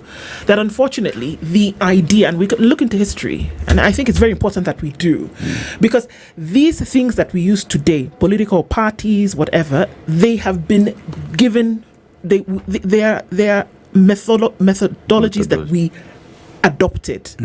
And the people who came up with the idea of a political party hundreds and hundreds of years ago based this on the idea that it was an ideology that you all had, and that you concerted and said, okay, whether it is to make sure that there is no poverty, and so it's an ideology wrapped around the economy, that's what we are going to go for. But we have it now that a political party is just an instrument for an individual to get to the top. Mm-hmm. We've bastardized it to an extent. Mm-hmm. So, and we are saying that within this system, youth should just come and tag on or hang on to that. And the question is, how is that going to work? Pascal? Well, many young people that actually do under these wings, it's because they don't have resources that they need to run for their office. And so you'll find that they will be willing to actually leave some part of very important core values that are important to them, just so that they can actually be taken under wing and probably even be funded. I know of a good friend of mine that was leading a very vibrant youth league. Mm-hmm. And he was nominated as a member of parliament. He came and introduced some bills which were actually going to make sure that young people have an easy time when it comes to actually making applications for job opportunities. Because at that particular time, I remember, if you remember, there was a lot of criteria or requirements that a person was needed to actually meet before they apply for a job. You are applying for a job and you're going to spend close to 5,000 to 10,000 for a job you're not even sure you're going to be listed on for. So he went to parliament, proposed a bill. It was actually passed into law. But when you look at it right now, we are still back where we were some few years ago. Right now, they are still asking for the same requirement. So the question I'm asking is, where are we getting it wrong? Right? So at the Youth Parliament of Kenya, we are very keen on being non-partisan. We want to try this out in a different way by not aligning to a particular party. We want to go back to the basics, right? We just like Njeri has said, they are creating the roots into the 47 counties. But one thing that I have also come to notice is Njeri, I don't know, forgive me for this, but you will always pick the most vibrant people in these 47 counties, and then you will have boardroom meetings in Nairobi. But what about that young person in the village? He's a computer science graduate, but since he's not aware of what these things that are happening, he cannot get such an opportunity. So we want to actually go into the grassroots, give these young people an opportunity. What we want to understand is this. You, as an individual, know where the shoe pinches the most, the challenges that you're going through. So at the Youth Parliament of Kenya, what we've created is a platform where young people, one, they will actually come and brainstorm on the challenges that they are going through. Number two, we are telling them, now here is the platform or room. We want you to actually come up with ideas. What are the solutions to the challenges you have raised? Many a times, what we have seen, even non-governmental organizations, they come with already predetermined solutions in their mind. And they are coming to implement that. But the problem is this. These solutions needs to be customized to the places that they are going to be implemented. You cannot take an idea that is working in Machakos and you want to go and implement it in Bungoma. These are two different places and there are things that are different. So what we are saying is this. We want young people to be stakeholders of creating solutions to their own challenges. Right? And therefore, we are also giving this particular, what we have done is we are simulating the national government structure, right? And that is how we are getting into the grassroots. The main reason for that is when a young person, we are not going to wait until we come under a political party like DCP for a young person to actually see, this is how I can execute my role within this. We are creating that platform for them. You are a member of county assembly in this particular location. What are your mandate? So what we are doing is we want to see what are your ideas? What is there? How are you going to execute? And that is where we are now coming to the basics of trying to reignite back the core values that matter a lot, right? And here we are also having a scorecard. How is your performance? 3 months later, 4 months later, you get 2 yellow cards, you have a red card. the third time. We are having another person to step in who can actually be able to deliver. The last thing we will want is young people who are compromised. And, sometimes you can give a benefit of a doubt to someone. You wait, you work with them for a long period and hoping that actually what I was seeing probably was because of one or two reasons, but they can overcome that. But there are people who, no matter how many chances you give them, they can never overcome the challenge that they're going through. All right. So we are not discarding them, but we are telling them we need to take you through a process. A leader is not just born, a leader has to be made. So the making process is what we are also doing. Yeah, and Njiku, now, all political parties run on values, right? If you look at 2022, there are values and all the aspirations and promises that are given to Kenyans. The reason why young people actually voted for the current government. Now, you look at the DCP, even our listeners are saying if the party leader was not impeached, DCP would not exist today. It would still be living and going through whatever it is that is happening. So then, how do we disassociate ourselves, young people, from individuals? Because you look at ODM, people say Raila Odinga owns ODM. Look at UDA, it is William Ruto. DCP, it is Rigathi Gachagua. So how then do we have these parties to be the party for the people, run by the people, the youth being important stakeholders in this? Because one would say, one would argue and ask you a simple question. Are you fighting within DCP because Rigathi Gachagua has given you the powers to go fight? Or are you fighting within the party for the position of youth because you are a youth and an important shareholder in that party? Thank you for that question. Before DCP party existed, I existed. I have done my work 10 years supporting young people, ensuring that young people are woke. I have done my part. I've worked across counties, training young people on how to use social media to be able to agitate for their rights. So I have done my part even before Rigathi Gachagua knew I existed. And it's the track record of what I've done, what I've been able to achieve, and how I've built my capacity that has been able to give me this platform and opportunity. And young people do make sense. It can't be about people. Parties cannot be about people. And for me, and what I've experienced is that people keep talking about Rigathi Gachagua when it comes to DCP party. But that is just one element of DCP party. Important element. It's a critical element, but it's just one element. But we have structures. We have the NEC, we have the NDC, we have the Women League, we have the Youth League, we have the legal docket. So my work and what I'm trying to educate young people is that DCP party is an institution. It's a political party institution. And for us, we are building a party that will stand the test of time.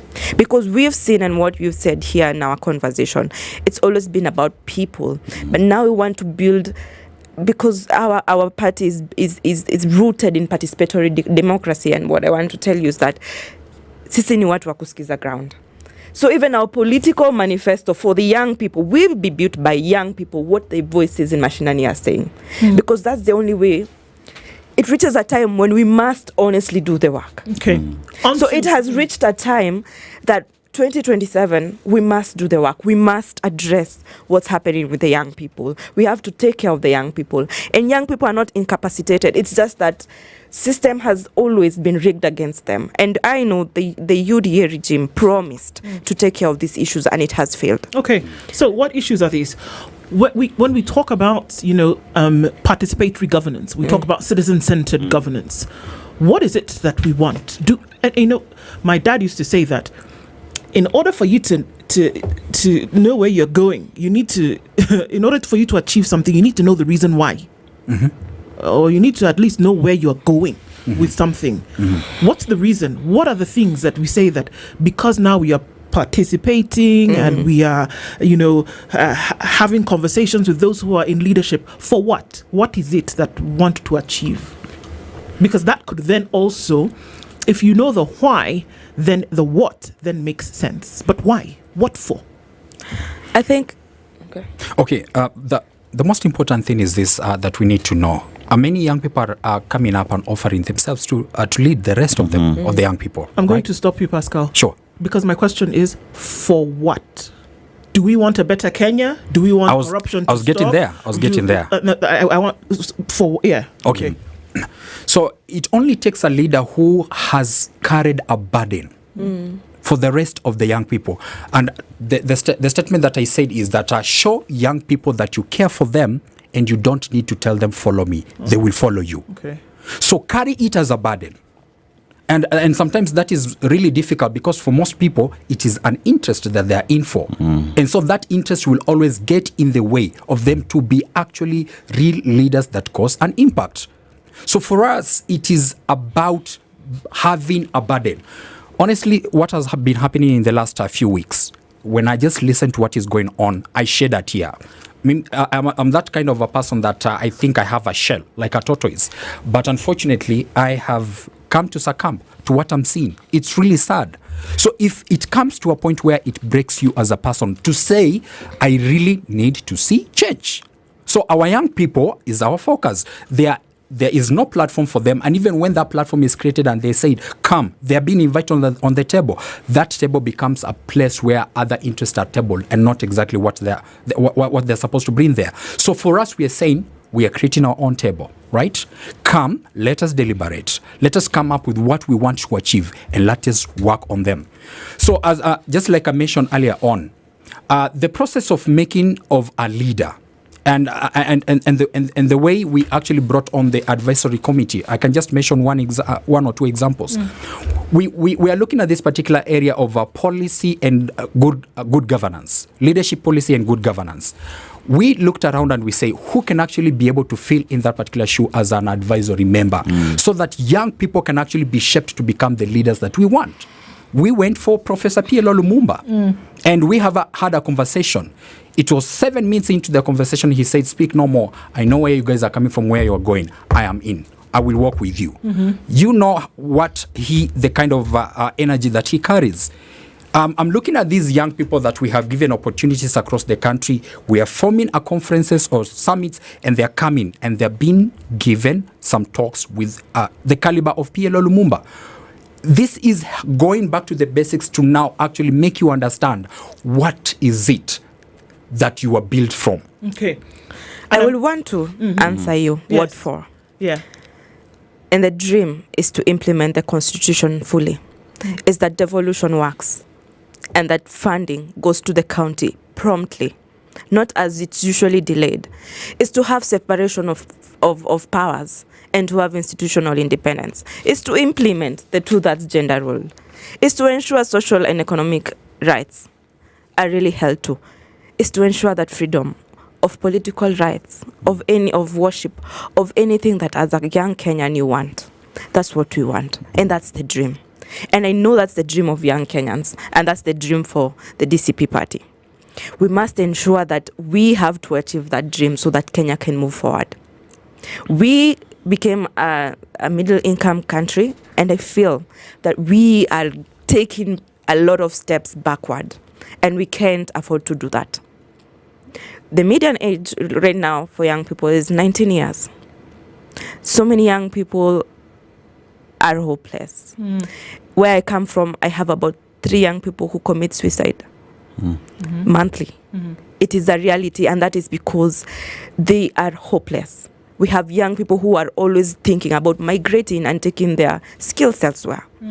But we have to implement the dream, and that is implementing the constitutional fully. Okoh, if you can allow me, I think we need to look at the bigger picture and not just look at the short-term goals. Because many people right now, they are saying 2027 we totally need a regime change. But I'm asking myself, and this is what we are doing at the Youth Parliament of Kenya, we need to work on a long-term plan. Where do we want to see this particular country in the next 10 years to come? Which kind of a country will our children come to inherit? And therefore, there is one particular thing that we have looked at, and we believe this is what we need to work on. We need to restore Kenya's constitutional sovereignty. Because I was making a comparative analysis between the 1776 Declaration, the 7 founding fathers of the United States of America. They put down the declarations, and they established 2 institutions, the legislature and the judiciary. And what was supposed to happen is these two were supposed to protect the Constitution. It does not matter who comes into power. They will have to actually bow to that particular Constitution.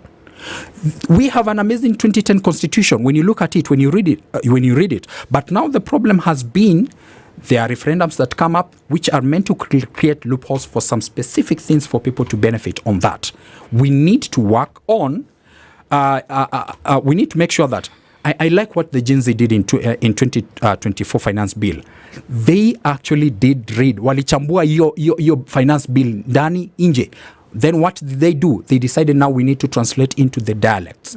And now we have intergenerational collaboration onto something. And that's what we need also to do with the Constitution. How many, I've been talking to about 3 young people, and I was asking them a random question, how well do you know the Constitution? It's a wonder. People do not know what the Constitution is. The moment we understand what the Constitution says, we will fight to protect it. We will fight to restore its sovereignty, and we will have a solution to all these problems, no matter who comes into power. That Constitution will have to work. We need to build this strong institution, the judiciary and the legislature. They have to retain their independence and support the Constitution. That's what we need to do. But we need to go on a drive campaign across the country. If there is any civic education, this is the civic education that we need to do. People must know the Constitution. If you have a packet of bad milk, you've put it in a pot, you realize that it starts to boil and the milk has gone bad, right? So what you do is that you then pour out half of it, okay? And then you've left still some bad milk in, all right? Then you get a packet of fresh milk and you add it to the pot. Remember, you still have the bad milk in the pot. Does the fresh milk that you've put into the pot now sanitize the milk? Definitely not. What happens to the milk? It goes bad. Because there's still bad milk in the pot, right? Okay. So we've heard things that we've talked about, drain the swamp, do all this, it needs to happen. And when we talk about ideological perspectives that need to be taken into consideration, that is where I would wish, and I think many people would wish, that we say, it doesn't matter if you're a 80-year-old woman, a 90-year-old man, a 15-year-old girl, a 25-year-old young man who's starting business, that it is those ideological issues that need to be front and center.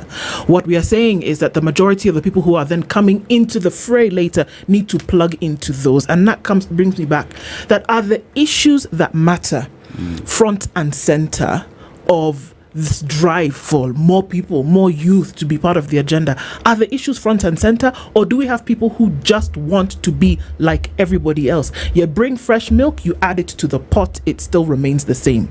Do we have people who are clicking into an ideology? Do we have people who are clicking into matters and issues that matter to say, this is how we're going to turn this thing on its head? Otherwise, we're adding fresh milk to an already bad pot of milk. I don't know if you meant maybe restoring the sovereignty of the Constitution is draining a little bit of the bad milk and adding in something. Because I believe the solution that lies in this nation actually coming out from the hole that is in. That is the way we need to go. It does not matter. A lot of people out there are really good. But when we have a system that is working, then whatever ideologies and good things, the goodwill that they have, will come and work alongside this one, and we can actually have a good nation. Sorry.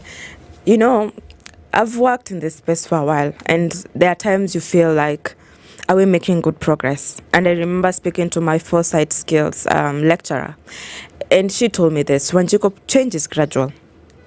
Change is gradual. I know that we have broken systems, broken people within the system, and that we are worried that should we bring in new, will they be corrupted? But that doesn't mean that we give up, because that's not an option. Our work is to ensure that we churn in as new good leaders as much as possible as we can, because it takes steps by step. The fight is long and the fight is hard. Yes, so we must continue. Yes, and we can't take that for granted. But you know why it is important for us to keep chipping away at these things? Is that at the end of the day, lots of things come to the surface, and then we start to learn and say, it's not just a walk in the park. There's a lot of work that needs to be done. There are historical perspectives to be taken into consideration. It has to be a genuine genuine and original desire to actually bring about change and impact, and for everybody. But, you know, that's why we talk, isn't it? Yes. And we want to thank you both for being here this morning, and we look forward to further conversations. Pascal Nabwana is the Vice President and Head of the Strategic Partnerships at the Youth Parliament of Kenya, while Jiko Thiga is the National Youth Caucus Chairperson of the DCP Party. Thank you for being here this morning. Asante, at 8:01. Good morning.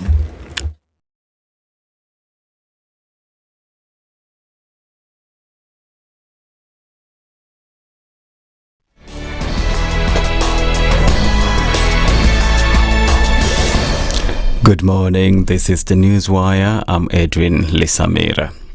As the country prepares for protest next Wednesday to mark the first anniversary of the 2024 Occupy Parliament protests, Machakos Deputy Governor Francis Mwangangi has called on the government to guarantee the safety of demonstrators.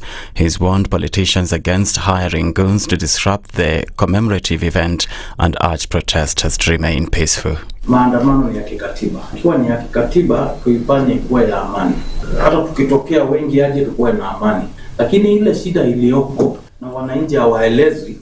Ukweli ni kwamba serikali isipo-interfere na maandamano, hiyo maandamano itakuwa ya amani. Wanasiasa ambao wengi wako kwa serikali, tuliona mmoja anasema haitatendeka Nairobi, na tuliona what happened. Vijana wananunuliwa rungu. Wanasiasa ambao they don't mean well for this country, ndio naona wanalipa watu kwenda kuinterfere na peaceful demonstration. This comes 2 days after Nairobi Regional Police Commander George Seth assured Kenyans of adequate security during the upcoming protests. Fishing activities in the Indian Ocean could be disrupted due to strong winds expected on Monday next week. Kilifi County Meteorological Department has warned fishermen using small boats of likelihood of strong winds along the coast and in the high waters. The department has predicted that moderate winds will continue to be experienced throughout this week and advised those using small boats to operate in the high waters. President William Ruto will now assent to the Finance Bill 2025 after MPs approved the draft yesterday. The bill, which introduces a raft of new tax policies aimed at increasing revenue in the 2025-2026 financial year, was passed at the third reading stage with amendments introduced by the National Assembly Finance Committee. Committee Chairperson Kimani Kuria said they dropped the clause that sought to grant the Kenya Revenue Authority access to personal and financial data, which had been the subject of contentious debate. All the members of the public that appeared before us said that that provision needs to be deleted. Okay. And we agree with the members of the public that this particular provision be deleted. It goes against our constitutional right to privacy and goes even against our other laws on data, on data and privacy. Honorable Chair. We must be consistent so that we allow investment, Honorable Speaker. President William Ruto has affirmed his commitment to fulfilling all his campaign promises. He was speaking on Thursday when he chaired a cabinet retreat in Karen, Nairobi, focused on reflecting on Kenya Kwanza administration's journey. Ruto acknowledged that the path to transforming the country has been challenging and has required tough decisions, which he defended. I have even had occasion people telling me, oh, you have picked up too many things, especially the difficult ones. You would have waited for your second term, right? And then you ask yourself, why waste the nation's time waiting for a second term merely because you are working on difficult things? Why don't you finish the difficult things now? If there is a second term, there is plenty of things to be done. Ruto further reiterated that he is not focused on his re-election in 2027 but on nation building. Our focus is not the next election. Our focus is the transformation of Kenya.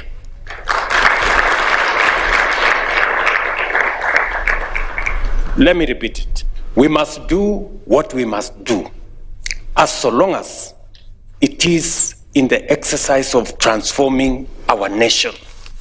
The next election notwithstanding. Are we together?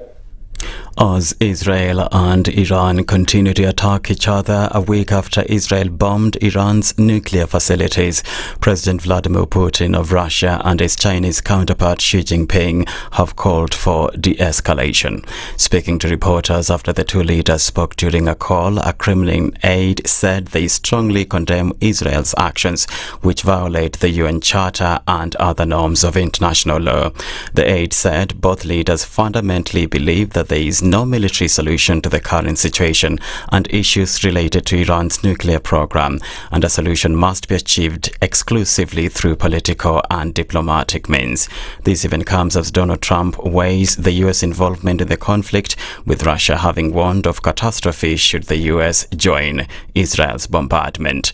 That's the Newswire. I'm Edwin Lisamira.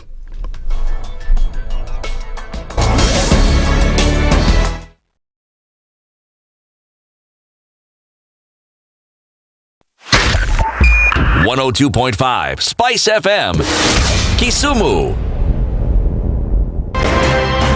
Good morning, and I love your show. Thank you. Having come from a Kikuyu radio background, I migrated to Spice because of the content.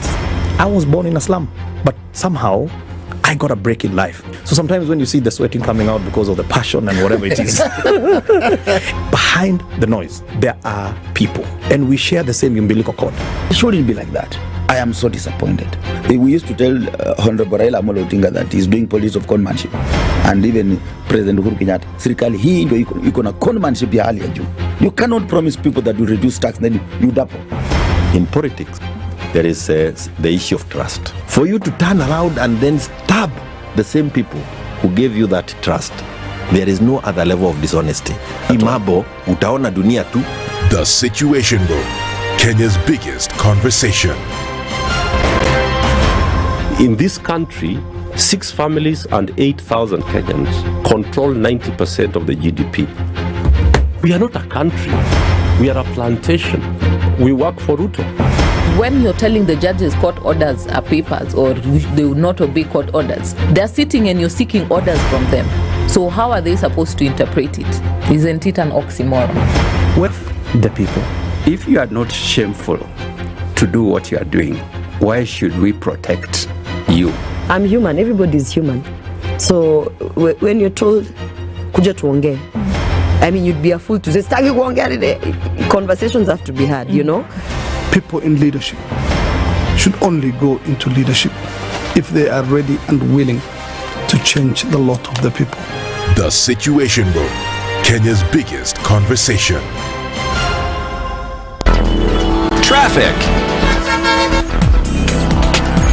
All right, so let's see what traffic is doing on the roads this morning. We saw some movement most parts of the city this morning, but then it slows down in others. If we take a look at what's happening on the Thika Superhighway, still just around surveys, that traffic getting into the city, and then on Kiambu Road as well, busy. Limuru Road also has some pockets of traffic here and there, but for the most part, moving along very well. Coming off of Lower Kabete through towards Spring Valley, is what we're seeing also a buildup of traffic starting right about now, and it's busy as you then get on to Wayakiwe. Jogo Road then going towards Landi is busy as well. And so, yeah, all around seems to be a busy morning, but we don't have any craziness, at least not for now, not just yet. But we're keeping an eye on all of this. You're going to help us out, aren't you? SpiceFM KE on X, hashtag The Situation Room.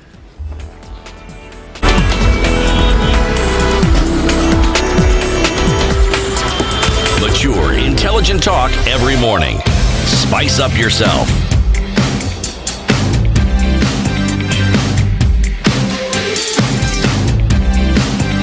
Mornings done right. All right, 10 minutes after 8 o'clock, it's The Situation Room. It's Kenya's biggest conversation, and it is Friday. And our Healthy Friday conversation this morning is one that you want to be here for. We have had thousands of people who have run into the rigors around this area. We have hundreds of millions of shillings that are spent for this issue to actually be addressed. There are hundreds of thousands of people the world over who deal within the rigors of this particular issue. We'll tell you what that is in just a minute after I ask and answer this question for you, and that is whether you are passionate about making a difference. Are you passionate about making a difference? Well, you're not alone, because the I&M Foundation is also passionate about creating a better Kenya and a better future. And the I&M Foundation is the investment arm of I&M Bank Kenya. And for the past 5 years, the foundation has been making a real difference, with 2% of the bank's annual profit going towards impactful programs. And it's the highest commitment in the Kenyan banking sector. It focuses on areas like education and skills development, economic empowerment, and enabling giving. But today, we highlight the leadership in environmental conservation. The I&M Foundation is dedicated to protecting their precious natural heritage through strategic partnerships and community-driven initiatives, ensuring a sustainable future for all. And they believe in impact. And they're achieving this through focused action. So as we renew the pact to keep impacting, learn more about the I&M Foundation's vital work and how you can potentially collaborate by visiting inmbankgroup.com/foundation. And you can learn more, powered by I&M Bank. Yes, and in life you're told that it is important to save for rainy days to come, but you find it really, really, really difficult to do that. And if you are the kind that is finding it hard to do that, I&M is telling you that they have you covered. Now, achieve your dreams with the Fikisha Gold Savings Account, the easy digital way to save for what matters the most. And for your immediate needs, use I&M's Buy Now, Pay Later. Purchase items from your favorite stores now and pay in affordable installments. Save for tomorrow while living comfortably today. Get started now. Open your individual or solo biz account today via the I&M Bank on the Go app. Fantastic. Our guest in the hot seat this morning is no stranger to the Situation Room, and we're going to be talking about an issue that is not a stranger either to a lot of people, and one that has caused a great distress, and also one that has created great hope for many people. Dr. Kireki Omanwa is the president of the Kenya Obstetrics and Gynecological Society, and he joins us in the hot seat this morning on World Infertility Awareness Month. Good morning, Daktari. Good morning. How are you doing? Niko salama kabisa. Niko salama kabisa. Yes. Good to have you here again. Thank you. It's always a pleasure to come back. Mm-hmm. Yes. Thank you for doing it. And we are getting into an issue that has a lot of people shedding tears, but interestingly enough, at the end of it, has a lot of people who are also smiling and enjoy. Absolutely. So we're going to look at both ends of the spectrum today. Exactly. But before we do that, we're in a different country this month, and you know what we're going to do. This week, rather, Dennis is going to share today's proverb. Yes. I'll tell you where it's from. We'd love to hear interpretation. So today we're from Rwanda, home of one of Africa's Great Lakes, Lake Kivu, and a population of around 13 million people, and one of the cleanest country, not only in Africa, but the world. And the proverb of the day from Rwanda: a tree planted by God is not uprooted by the wind. A tree planted by God is not uprooted by the wind. How would you interpret that? Wow. I was actually there 2 weeks ago. Mm-hmm. My wife comes from Rwanda. Oh, how about that? And I've traveled a little bit in Rwanda. It's a beautiful country. Mm-hmm. I urge my countrymen to visit it from time to time. Mm-hmm. Now, a tree planted by God is not uprooted by the wind. It means, in my understanding, that there are things which are deeply inculcated or can be deeply inculcated in a person. Mm-hmm. And here, when we talk about God, I suppose these are spiritual matters. Mm-hmm. And when they're deeply inculcated in us, just like what in Psalms 1 says, that a tree planted by the rivers of waters will always bring its fruit in its season. And just like a man who does that, who is planted in God, whatever he does will prosper. And even if there are going to be challenges in life, he will be able to survive. Mm-hmm. So I think that is my take of it. And I think it urges us to have a deep spiritual grounding in God, and such that whatever other problems that may come with life, which is a natural thing, we will always be able to survive and manage. Indeed. Fantastic. This month of June is World Infertility Awareness Month. Correct. And today, as we have the conversation, I imagine that as we sit in this room and talk about it, there are many people who sit in other rooms who are wondering when and how they can have a child. Because Correct. that is exactly what we are discussing this morning. Absolutely, yes. When we talk about infertility, and I would love you to give the definition because, I could do my own thing, but I could be way off. Let's look into it this morning. So when we just start with a broad and as detailed as we can, I guess. As detailed as we can. When we talk about infertility. Let me start by just giving you a small story before we go into the definitions. Not too long ago, I used to run a clinic and an IVF center in one of the hospitals in Nairobi. And on this particular day, I arrived a little bit late because I'd been caught up with some other work in KNH. So I arrived and there was a gentleman who was very annoyed, There was a long queue of patients and he was one of the patients. And he was very agitated. Of course, I apologized. I said, I'm very sorry for coming late, but it's because I had been caught up elsewhere, but I'll see all of you. And unfortunately, he was the last person in the queue. So I sorted out all the other clients, and then he entered the consultation room and very unceremoniously threw a piece of paper onto the table. My principle is that I don't look at any tests. I listen to the story first, and then I come and look at the tests. So I took the history of this gentleman. Some of the questions that we ask is whether he's married. He was married. He was actually in his second marriage. Okay. And he had children. With the first marriage, he had 4 children.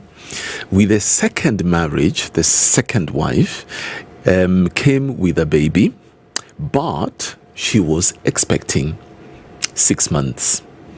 So, again, okay. He had 4 children from a first marriage. He is in a second marriage. The second wife came with a baby, but he was expecting 6 months. It did not make sense to me.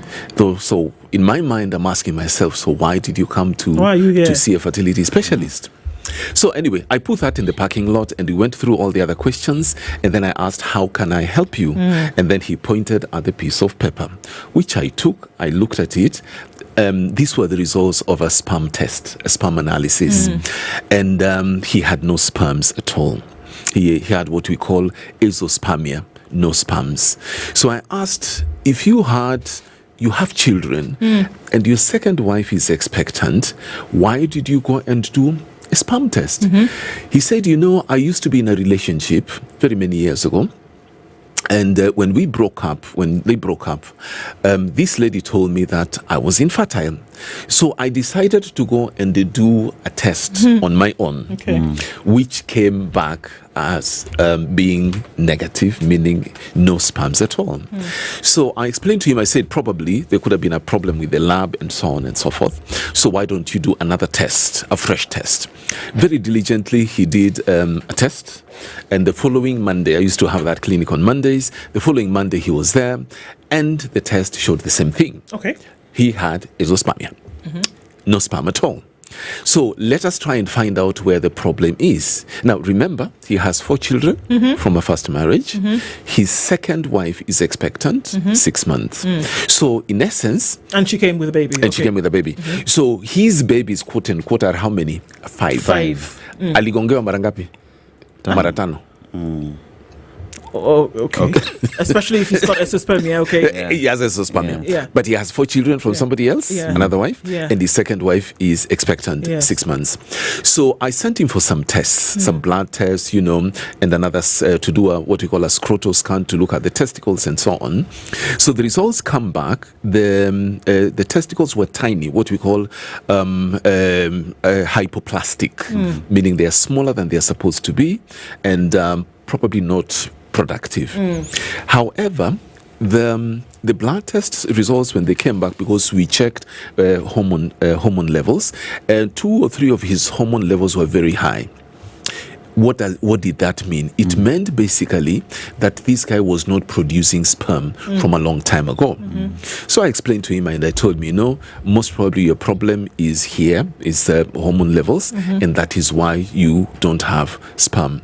He said, is there another test that I can do? I said, yes, of course, there is one that you can do, and that is what we call a testicular biopsy, meaning we take some small tissues from the testicles, and they are analyzed under microscope. You can actually see the development, what we call spermatogenesis, development of sperm, and it has several layers or several levels.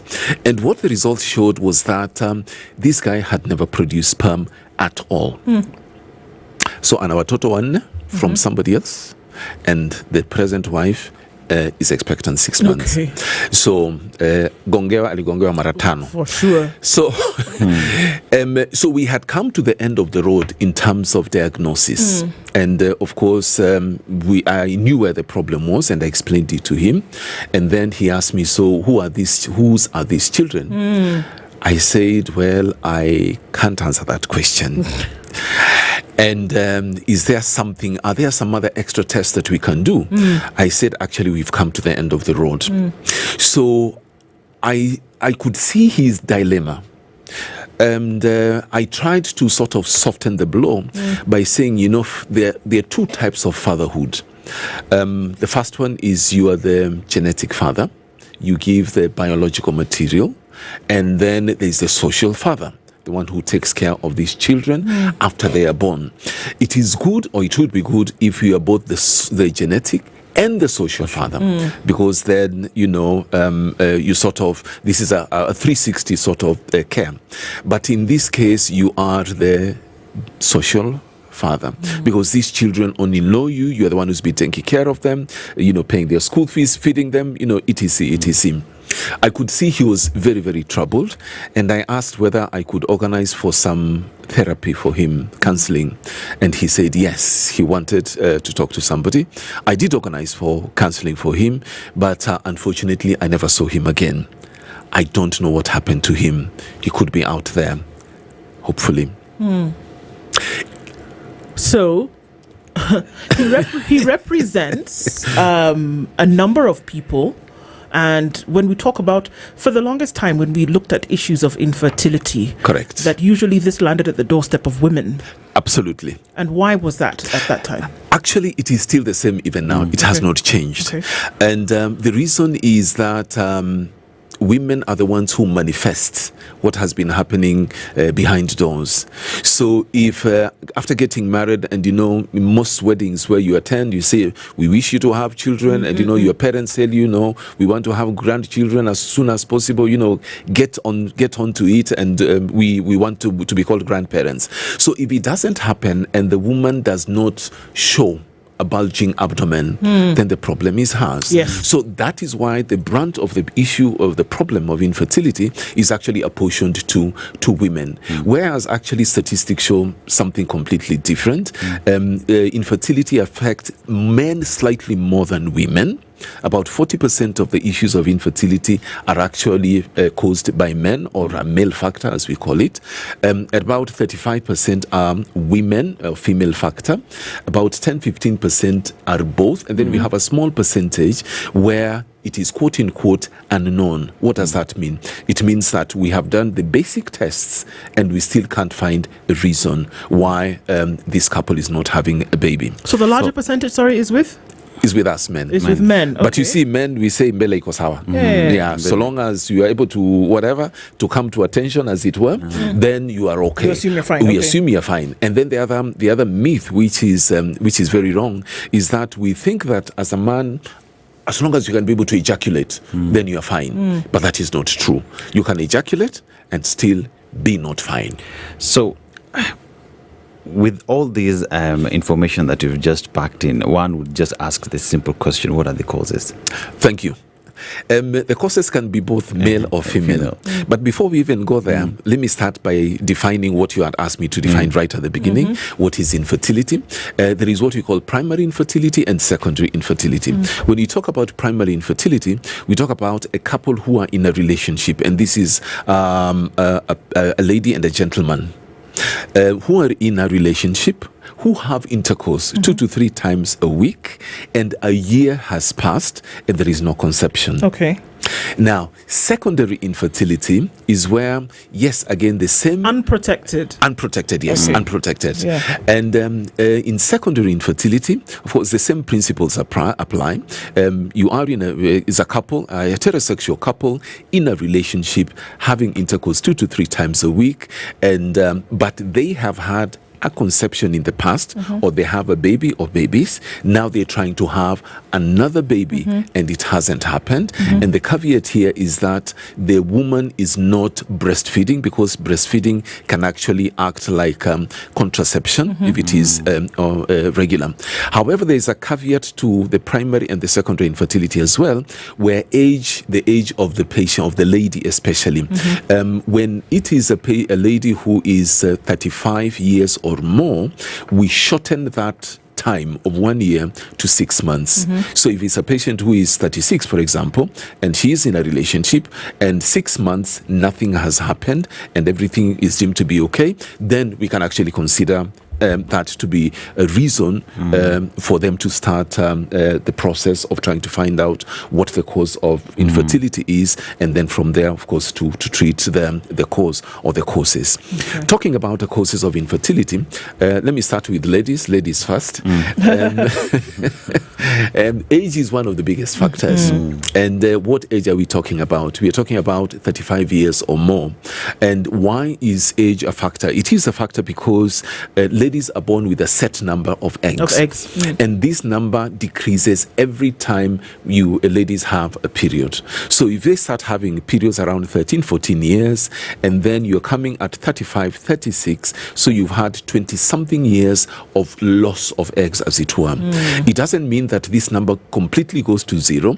Is that the longer you stay without having a baby, that ovarian reserve decreases, number one, and then number two, the quality of those eggs actually decreases with time, which is a natural process, because as we grow older, we age, and then there are some processes, which will go sideways, as it were. So age is a factor. Now, age is a factor, and I'm seeing that not only in our country and even where I was practicing in the UK, because you find when ladies go to school, especially in some of these fields, when they finish school, they go to primary, secondary, university, and some of these courses take a little bit longer. So by the time they finish these courses and they start now working professionally, and they start, rising up in the professional ladder, as it were. By the time you get to the top of the ladder, as it were, you find time has gone. And even those gentlemen who are hitting on you when you are, in school, you find, and you didn't even look at them, because you look at that shoe, what is he going to offer me? That sort of thing. And you move on. So by the time now you think, or ladies think, that now I have everything, and now I need to settle down, you find there are no gentlemen who are ready to settle down with you, or the ones who are willing to settle down with you have a lot of baggage, and now age has also caught up with you. So infertility, low number of eggs, poor quality of eggs, and then because of that, the chances of that, even if we were to do IVF, you find the embryos that we create are poor quality, and then chances of implantation and having a baby become a challenge. What I'm seeing in this part of the world as one of the biggest challenges is actually an issue with blocked tubes. If you remember a little bit about biology, during ovulation, one egg is released either from the right or from the left side, and this egg is picked up by the fallopian tubes.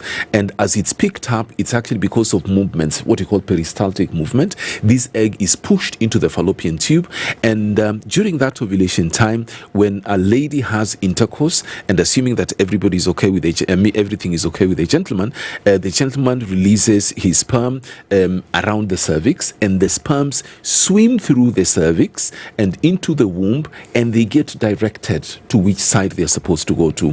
When I end up on this is the way you go to. They actually directed to the side where ovulation did occur.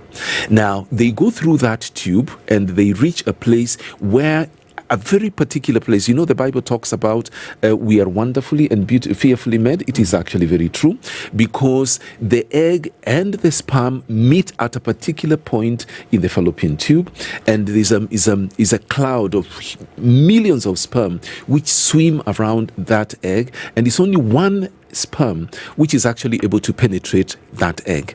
And even as it penetrates, it's a very intricate mechanism. It releases a small amount of acid which drills a tiny hole, and as it drills that tiny hole, the sperm has a layer. No, it's kama kofia. Inatoa hiyo kofia, and then the genetic material gets into the egg, and fertilization occurs. As it has occurred, fertilization occurs on the first day. And the second day, they started dividing. That embryo starts dividing and starts being pushed back into the womb for implantation. If the tubes are not working, if the tubes are blocked, for example, if the tubes are stuck to the pelvic side walls, for example, if the tube has fluid in them, or if there are no tubes because of surgeries and so on, of course, this natural process is going to be a problem. The bulk of the patients that I see, and I think I've had a discussion with some of my colleagues, this is one of the biggest problems we are having in the so-called developing world. They are young patients who are able to do everything, but their tubes are blocked. Why? Because of sexually transmitted infections, especially chlamydia. Chlamydia is an infection which has no symptoms at all. The patients are asymptomatic. It affects the gentlemen. It also affects the women. It blocks the tubes, or it makes the tubes, get stuck to the pelvic side walls, and the tubes will not be functioning. For the men, it also blocks the tubes where the sperms pass through. So there will be an ejaculate, yes, but that will be just seminal fluid, but there will be no sperms because of that blockage. Okay. Now, we have fibroids, which is a big problem in this part of the world. I can see Princess is smiling a bit about fibroids. Yeah, another. Okay. About 30 to 60% of women of reproductive age, especially of African origin, whether they are in Kenya, whatever, will have problems with fibroids. We don't exactly know why. And then our women have the number of fibroids they normally have is more than if you compare it to other races. The sizes of the fibroids are also very big. I have removed a 6 kilogram fibroid.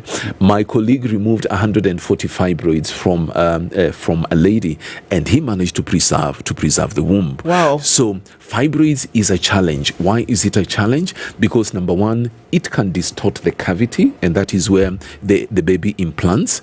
Number two, it can also lead to the blockage of the tubes as well. Number three, if it is what we call submucosal, meaning just below the surface of the lining of the womb, it will be an impediment for the embryo to implant, because it will look like, remember, the embryo is tiny, you cannot actually see it. Even under microscope, you have to do a lot of magnification in order for you to be able to see it. So for that embryo, for that baby, as it were, quote unquote, and if there is even if it's half a centimeter, for it, it's like Mount Kenya. In order for it to find a place where it can actually implant. So and then we have problems, not in any particular order. We have problems with hormone, what you call hormonal imbalance, where the thyroid hormones can be elevated. Sometimes what you call prolactin, which is a hormone which makes the breast produce milk when a woman is expectant, can be all over the place. We have issues with polycystic ovarian syndrome. We have issues with endometriosis. We have issues with lack of intercourse. We have issues with lifestyle, what we eat, and so on. So all this together, sometimes you have one issue, sometimes you have several of these issues together, and then so on. Something else which actually is also a challenge is stress. Psychological stress.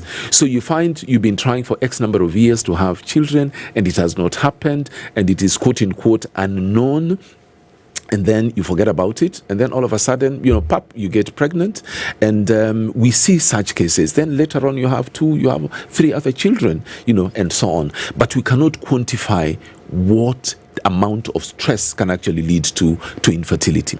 When it comes to men, we have challenges. The biggest problem is the quality of the sperm. Okay. So you may have, number one, that content, that the volume of the fluid is not enough. We normally need actually a very small amount, 1.5 milliliters. Yeah. 1.5 milliliters is not even a teaspoon. It's not even half a teaspoon of fluid. But in that half a teaspoon or whatever it is, you have millions, sometimes millions of sperm. So the volume can be less than what we expect. The number of sperm in 1 milliliter can also be low. You may also have that the total number of sperm, actually we need 40 million, just that. To do what? Just 40 million. When you have 40 million in a sperm analysis, it means it is okay. Okay, that means you're fine. It means it is okay. It is okay. Now, the way the sperms move is also something which is very important. Now, there are different types of movement. There is type A, type B, type C, and type D. Now, the type A or type 1 are the ones which move very fast and they have a direction. Let's call them the sprinters. So type 1 are the sprinters. Type 2 are the long distance runners, the Kenyans hapo. So we normally put the sprinters and the long distance runners together, and we need 40% or more. Type C, we don't even count it, because type C, these are the ones which move but are in one place, so they are going round and round. Ni kama zimelewa, hizo hatushughuliki nazo. And then type D, these are the ones which are immotile. We don't look at them. And then we also look now, out of all these numbers, how many of them are actually okay, what we call morphology. We only need 4%.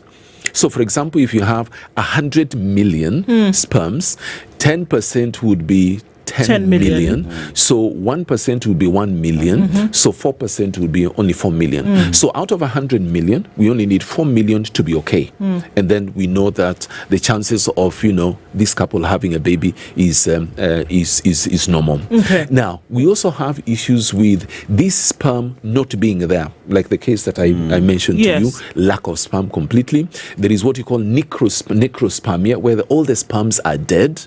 You may have sperms, instead of the sperms coming out during ejaculation, they actually go back into the bladder, what you call retrograde ejaculation. We have issues with erectile dysfunction. Good morning, gentlemen. Good morning. Good morning. And unfortunately, this is an issue which touches on I don't want to call them older men, but slightly mature men, usually in the 50s plus. And there are other issues which may accompany this, for example, other diseases like diabetes, like hypertension, and so on. But it has been noted that younger men are also having this challenge in the 20s, 28, 29, 30s, and so on. And so on. We have... I want to take a break at this point. Yes. Because then we can go into then what, to do about it. Correct. Right? We're looking into World Infertility Awareness Month, and we're looking around infertility issues. I mean, and just from this, there's a plethora of issues that folks obviously suffering from. Dr. Kireki Omanwa is here with us this morning, and we're going to come and look into, okay, fine, these that he's mentioned are some of the issues that you may have. How do we fix it? We'll be back after this. It's the Situation Room. This is the Situation Room, the only way to start your day. This is not an announcement, it's a fact. To plant trees and protect our environment. To drive mentorship and education. To grow businesses with funding and training. To share with our communities. Since 2020, we've honored this pact. As we mark 5 years, we renew it, because all impact begins with a pact. I&M Foundation, celebrating 5 years of impact, powered by I&M Bank. Oh, great!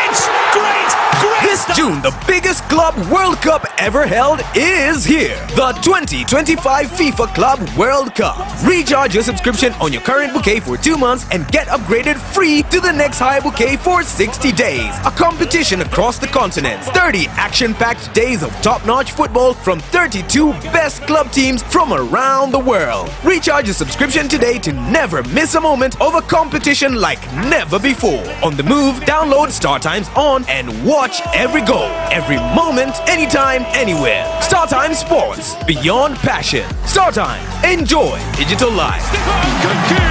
Provides the inspiration for Leipzig. Traffic.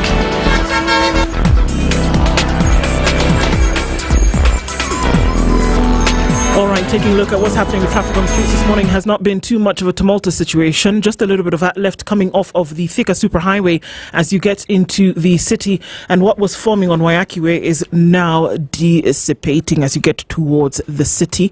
There is some traffic also that was on Kiambu Road, but that seems to be more or less sorted out now. Eastern Bypass then going towards North Airport Road. A little bit of it around Outer Ring, also slowing down a little bit, but we'll see that come to an end more in a short while. Keeping an eye on all of this, let's talk and keep things moving. SpiceFM KE on X. Hashtag the Situation Room. Mature, intelligent talk every morning. Spice up yourself.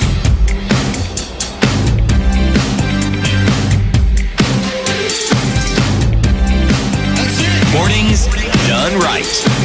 94.4 Spice FM, Nairobi. At 19 minutes to 9 o'clock, Dr. Kiriki Omanwa is here with us this morning.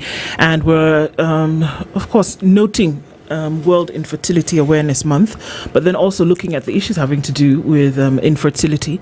I mean, there's so many issues that could cause this from the man and the woman. But then the question is, what, from these issues that you've talked about, what would get to the point whereby we say absolutely nothing can be done about it, you will not have a pregnancy, and then go to now some of the interventions that we see coming about later, like, you know, IVF and others? Thank you. The most important thing is to listen to the patients or to the couple, as it were. And by the way, we actually encourage the couple to come together. But most of the time is the ladies who come alone. Wameambiwa na mzee, enda kwanza, uangaliwe, and then unilete report. So once we do that, we finish with the lady, and then we tell her, okay, now please bring the gentleman along. So after taking the history, most of the time you sort of have an idea where the problem could be. If they have heavy periods, for example, and with clots and so on, you may think about, fibroids, you may think about what you call uterine polyps, and so on. And for the ladies, it's a little bit, I don't want to say it's complicated, but we do more tests on the ladies than on the gentlemen. For the ladies, once we've taken the history, we want them to do what you call an HSG, hysterosalpingogram. What does that mean? It means we send them to radiologists, and they do, quote unquote, a scan. A small instrument is inserted in the cervix, and then contrast is injected into the womb, and the radiologist take pictures, X-ray pictures. This will help us see whether the uterus is okay, number one, and number two, whether the tubes are okay. So that is a very basic thing that we need to do for ladies. Number two, we need to do a blood test to look at 3 hormones. That is what you call TSH, to see whether the thyroid gland is working well. And the thyroid gland produces a hormone which is very, very important, which you can, quote unquote, call a manager of other hormones. If the thyroid gland is not working well, it will affect the whole body. So we need to know that. And then number 3, we also need to do what they call a prolactin, a hormone called prolactin level test. And prolactin, sometimes if prolactin is elevated, even if the lady is not expectant, she will not get pregnant, even though everything else could be okay, because the body thinks, quote unquote, that it is pregnant, it is expectant. So if a lady is expectant, she cannot get pregnant. So we need to check that level. And then we also want to see the ovarian reserve, what you call AMH. So that is a blood test. So you do an AMH, prolactin, and TSH.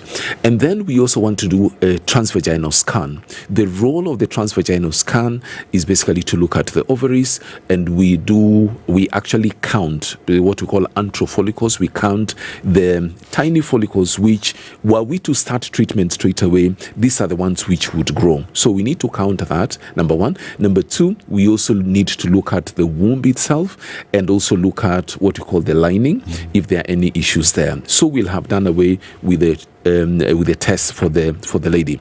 For the gentleman, it's very simple. Even though it's not very simple as well.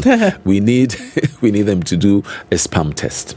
So we give them a request to go to the lab, and we request them not to have intercourse for anywhere between 3 to 5 days to a week, and then they can go and give a sample. Most of the time, 99.9%, this is done through masturbation. Though most of the time when you talk to the gentleman, they say, "Iki tunatoa namna gani?" So when you explain to them, and I say, "No, that is an African. Yes, we can't do it," and so on and so forth. And we can actually suggest that he goes with his wife to help him. Waende wajifungie, and then and then they give the sample. Now, sometimes they may have a blockage completely that we can't be able to do this. There is a small chance, or there is a chance whereby they can use a special condom, silicone condom, which they can have intercourse, and then they remove the condom, put it in a container, and bring the sample to the lab. We normally suggest that this sample is collected in the lab because time is of the essence, and then the temperature. Outside temperature is also very important because we know if this is done at home and you are maybe 1 hour away, by the time you get to the clinic, that external temperature will have affected the sample, and it will affect the outcome. So we suggest that this sample, if it is going to be collected at home, the time interval should be less than an hour, about 45 minutes on the outside. Number one. Number two, if it is possible, let the lady carry it and wrap it nicely, and then put it between the breasts because of temperature, and then she brings it to the lab. Okay. Men would put it in the pocket and they'd be whistling, to bring it there. And of course, by the time they get to them, it will have been affected. Okay. Now, once we've done the tests, we normally have an idea where we are going. We did a scan, and with the scan, we found their fibroids, for example. How big are they? Where are they located? We can do, treatment of the fibroids, whether it is open surgery, laparoscopic surgery, whether it's HIFU or whatever it is, we can sort that out. If it is an issue with endometriosis, for example, we can treat the endometriosis, put them on the medications, and then come back after some time. If it is polycystic ovarian syndrome, for example, we also sort it out. The tubes is a challenge.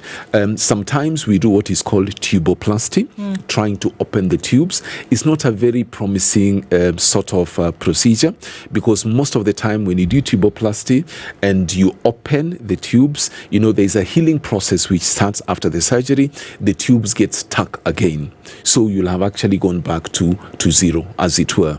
So most of the time, personally, I don't encourage tuboplasty, because we will be exposing this patient to all manners of surgery, and then still we will not have helped her at the end of the road.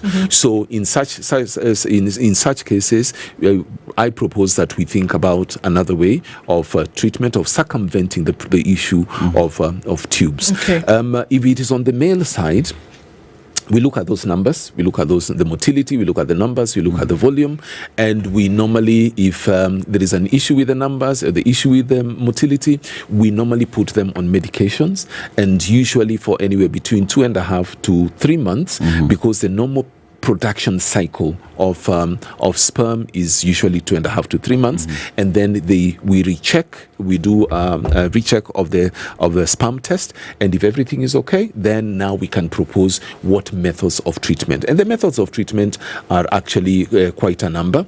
If this is a small issue with the sperm, once you've corrected that and the lady is fine, there are no problems, then we encourage them to have intercourse, what we call timed sexual intercourse, but we we can do what is called follicle tracking, meaning we do a scan, we see where this patient is going to ovulate from, and then we can actually give this lady an injection, and we know that once you're given that injection, 24 to 36 hours she's going to ovulate. So we tell the gentleman, utakuwa na kazi nyumbani, so ambia boss hautaenda kazini because you work at home to do, and they do that.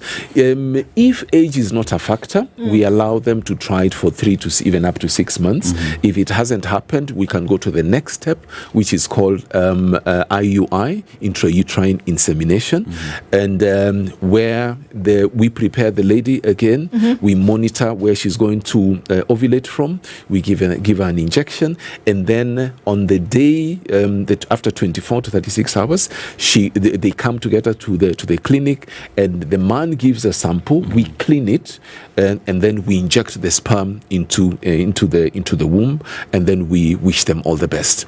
Now, if there are issues with the tubes, for example, or there are issues with the low number of the number of eggs is not very good, and so on, we suggest that they consider IVF, or sometimes even after trying to correct the gentleman and still the numbers are not very good, then we can actually suggest what we call IVF. IVF is generic. Okay, basically. Sorry. What's when you talked about intrauterine insemination? It's different significantly from IVF. Oh yes, it is. Okay. Oh yes, it is. So in this intrauterine insemination, essentially you're bypassing a process, and at the end you're just putting in the final product. Essentially what we are doing, remember there are 100 million sperms which are there, and only 4 million are okay. So we have 96 million which are not okay. So essentially what we are doing, we are actually taking that sample, removing all the sperms which are not okay. And such that when we transfer or we inject the sperms into the womb, we are only injecting the best sperms out of that 100 million. Okay. So that is this is after establishing that the infertility issue is with the man. No, this is we've established that it was an issue with the man. We have corrected it. With the lady, there is no problem. The tubes are fine. The hormones are fine. The uterus is fine, and the ovaries are fine. I'm sorry to stick on this, because essentially what we're saying is that the correct sperm are not making their way for fertilization. Correct. So what you're doing is making sure that the correct sperm then are in the uterus for fertilization to take place.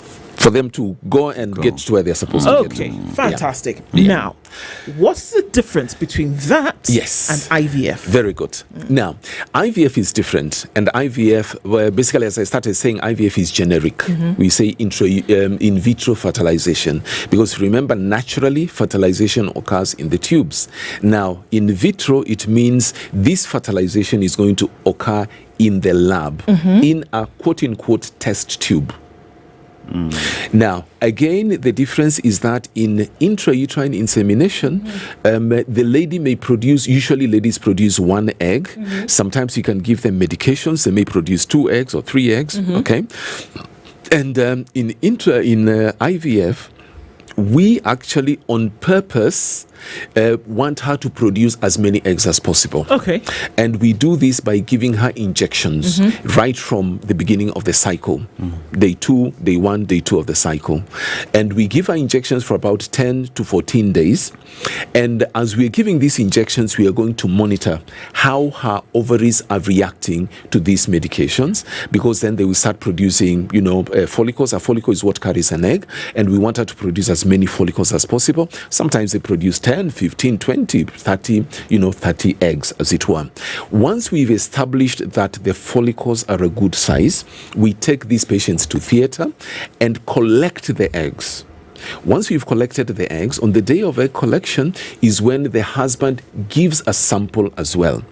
We clean that sample, and then now we take the sperm and literally inject one sperm into each egg, what you call ICSI. Or sometimes we take the egg and put it with a droplet of sperm, which has, those millions, and we let it, a natural fertilization to take place, but in a quote-unquote test tube. And we monitor how this fertilization has occurred and how this embryo now is developing. And after 3 to 5 days after fertilization, we take 2 or 3 embryos and we transfer them back into the womb. So in IUI, we send the sperms alone. In IVF, we transfer an embryo, which is basically the beginning of a baby. That is the difference. Okay. Doc, there is a question that has been asked here by one Kev Lubale, and it's all about men as well get affected by infertility. But then again, during the young years, I'm a teenager, size matters. And someone feels they are small, they decide to go for, if it's gel, they apply enlargement pills and whatnot. How would that affect the future life when it comes to fertilization and the entire process? Well, when it comes to fertility, I really don't think size matters. See, Princess, you're looking up. Yeah, because we just need from what you've said. So long as the man is able to produce good quality sperm, size doesn't matter. In terms of fertility. In terms of satisfaction for the woman, that one, I'll leave that for another day. Now, the issue of enlargement of, and so on, my colleagues who are urologists have more information about this, but there are men who actually go and have, different things injected into the penis and so on and so forth. How does that affect? Remember, this is something which is intrusive, and this can lead to infections and so on. So with those infections now, in the process of quote-unquote trying to enlarge your manhood, you may actually bring on a secondary problem which can affect your fertility. So we have to be very careful about that. Yes. And then there is this entire conversation. We understand that men pretty much, it's really rare for them to have this conversation. So one would ask the question, how do we bring men so that it's easy for them to have this conversation? Because you've said it, mama enda kwanza, later reporting nyumbani, yet they could be the ones having the problem. So how do we create an environment where men, this goes to healthcare seeking behavior? How do we change that and how do we deal with that? A very, very pertinent question, because ladies are wired differently. Ladies will meet at my reception in Frontline Medical Center. They will start talking and what has brought you here. Oh, I have seen, I've been here, these are the tests I've done, I saw so and so, but I had my friend, was successful and so on. So they actually exchange this information very freely and without any inhibitions. And by the time they leave there, actually they become friends, and they can even exchange numbers, they can even form a WhatsApp group. Men, it's impossible. We are wired differently. We think that by sharing that I actually have a problem and I'm having erectile dysfunction, for example, I'm not able to, to come to attention, or I've not been able to impregnate my wife. And, men, sometimes we can joke with ourselves, hey, boss, ikazi, si tukusaidie, that sort of it's thing. Like you're weak. Yani, what do you mean? Yeah. No man wants to be perceived as being weak. So we don't want to open up, especially in very intimate and very sensitive issues. So I think, can we form a support group? I'm not sure whether men will come for the support group. Women will, without at the drop of a hat. They might even form one for their men. That is true. But I think it's an issue of whereby having quote-unquote a safe space where we can actually discuss issues. I think about a month ago from our church, we had a men's retreat weekend. It was fantastic because we are only men, about 30 of us, and we went and we discussed and we shared issues. You feel like we should have this thing more often, but women have it every week. They say, I'm going to have a chat with my friend, and they have a tea there and they talk for 2 hours. By the time they finish, it's therapy for them. For us to have those 2 hours to discuss personal issues, not not possible. So I think maybe we should create, in our society, in our communities, whether it is in church or whatever it is, a space where we can actually share, openly, and we assure that information will do what? Will stay there. It will not leak out, to go and to other places. Very last question on this, as our time winds down, is that, folks think about the last resort like IVF and such, and even the other intrauterine insemination that you spoke about. In terms of costs, is that a crippling factor when it comes to the decision? Actually, that is one of the things. There is what we call AAA: accessibility, affordability, and availability. When you look at the number of centers where these couples can have help, the numbers are not very many. According to what we call ESHRE is European Society of Human Reproduction and Endocrinology, for every 1 million people, we should have what we call 1,000 cycles of treatment. So in Kenya, let's say if we work with a population of 50 million, we should normally have about 50,000 cycles of treatment. But we don't have that. Why? Again, because availability, accessibility, and affordability. First of all, to put up a treatment center is also quite expensive. The medications that we use for this treatment, all of it, plus the consumables, are all imported. And we can see what the financial bill and other things are doing to this. So it actually puts up the cost of treatment. The other limiting factor could actually be a lack of involvement by the insurance companies. Insurance companies, most of them, it is now some of them to a certain extent are starting, to sort of get involved in this area. Infertility is actually an exclusion sort of criteria, but they forget that infertility is number 5 actually, according to WHO, is number 5 issue when it comes to health issues, affecting a large number of patients. So yes, cost is a factor, and we are trying to work with the different players in this area so that these treatments are available to the patients, let's say in Mandera, Wajir, Isiolo, Homa Bay, and even in Nairobi, because there are some places whereby this is not available. So we are trying to do that, but I hope the national government as well as the county governments can also come in, support that. I hope SHA can also come in and also do that, because the costs can be prohibitive. Good conversations to have, and for sharing the information in the way in which you do it. Thank you so much. And of course, these are not situations that you should sit with, but bring them out and talk to folks like you who can actually offer knowledge towards solutions. Dr. Kireki Omanwa is the president of the Kenya Obstetrics and Gynecological Society, has been here with us on World Infertility Awareness Month, and we talked about that today. Thank you so much for being here. Thank you so much for inviting me. Until the next time, good morning at 9:01.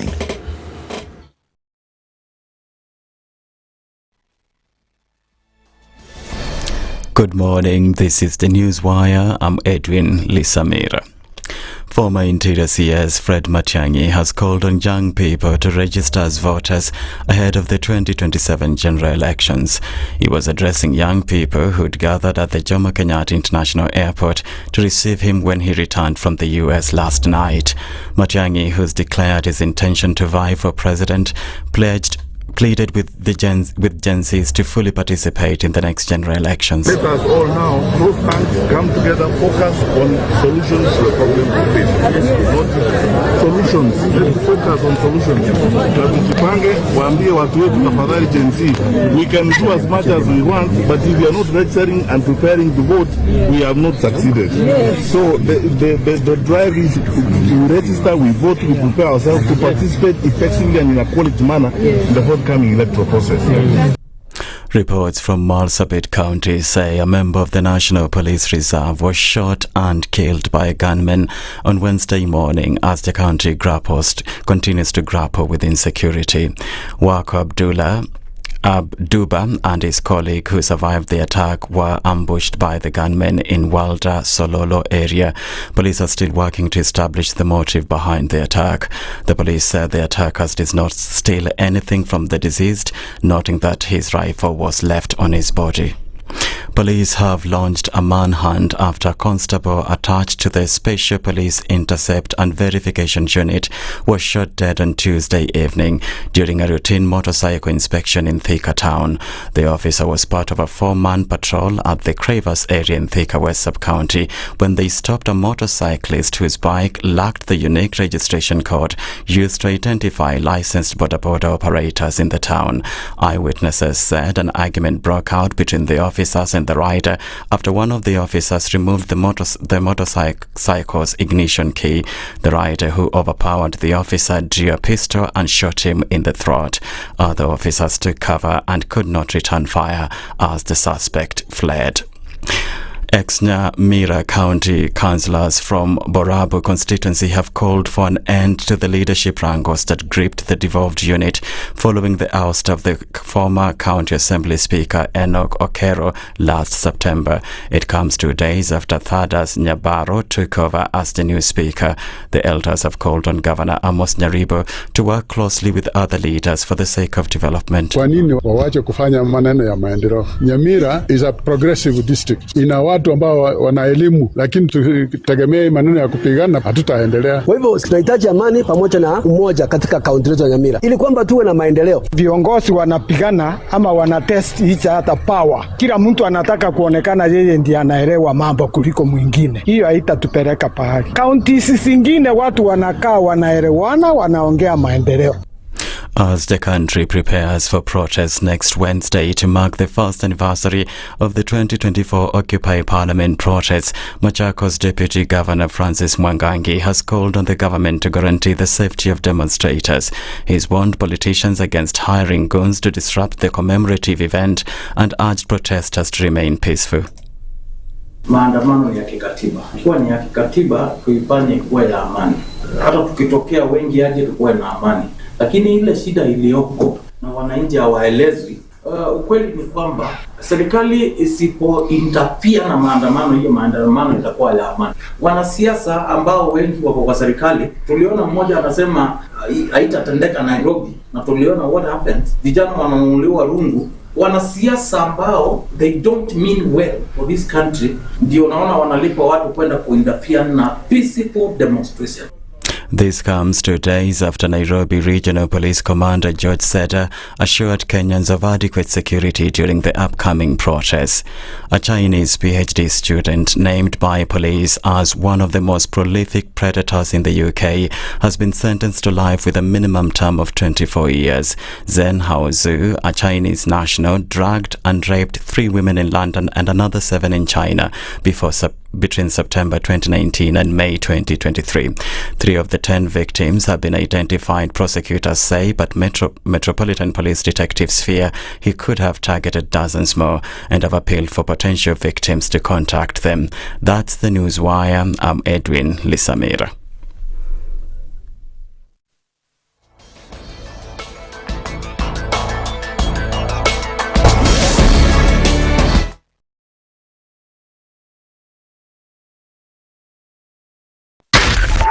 .4 Spice FM, Nairobi. One of the things that are ailing our country is negative ethnicity. You find you as a state officer, instead of thinking as a Kenyan, you think like a tribal person. Let me tell you something. The biggest problem we have had in this country is a leadership deficit. There is not like bikinis. They reveal a lot, but they conceal the vitals. And so government people would throw statistics at you and tell you they're revealing a lot of information to you, but it's really concealing the real vitals. We need to get out of that, because when we want to grow our democracy, one basic thing that really requires to be understood by the political class, by all of us, is institutions are critical. This is the Situation Room, the only way to start your day. Good morning, and I love your show. Thank you. Having come from a Kikuyu radio background, I migrated to Spice because of the content. I was born in a slum, but somehow I got a break in life. So sometimes when you see the sweating coming out because of the passion and whatever it is, behind the noise, there are people. And we share the same umbilical cord. It shouldn't be like that. I am so disappointed. We used to tell Honorable Raila Amolo Odinga that he's doing politics of conmanship. And even President Uhuru Kenyatta, serikali hii ndio iko na conmanship ya hali ya juu. You cannot promise people that you reduce tax, then you double. In politics, there is the issue of trust. For you to turn around and then stab the same people who gave you that trust, there is no other level of dishonesty. Imabo, utaona dunia tu. The Situation Room, Kenya's biggest conversation. Traffic.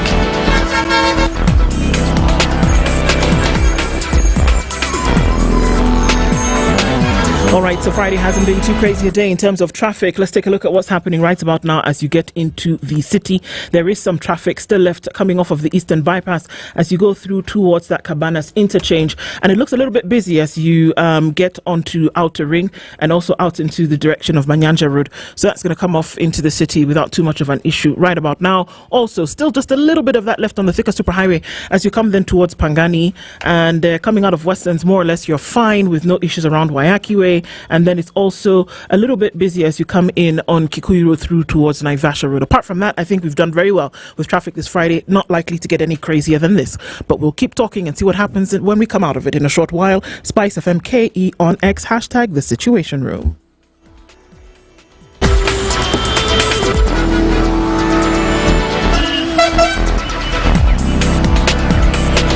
Mature, intelligent talk every morning. Spice up yourself.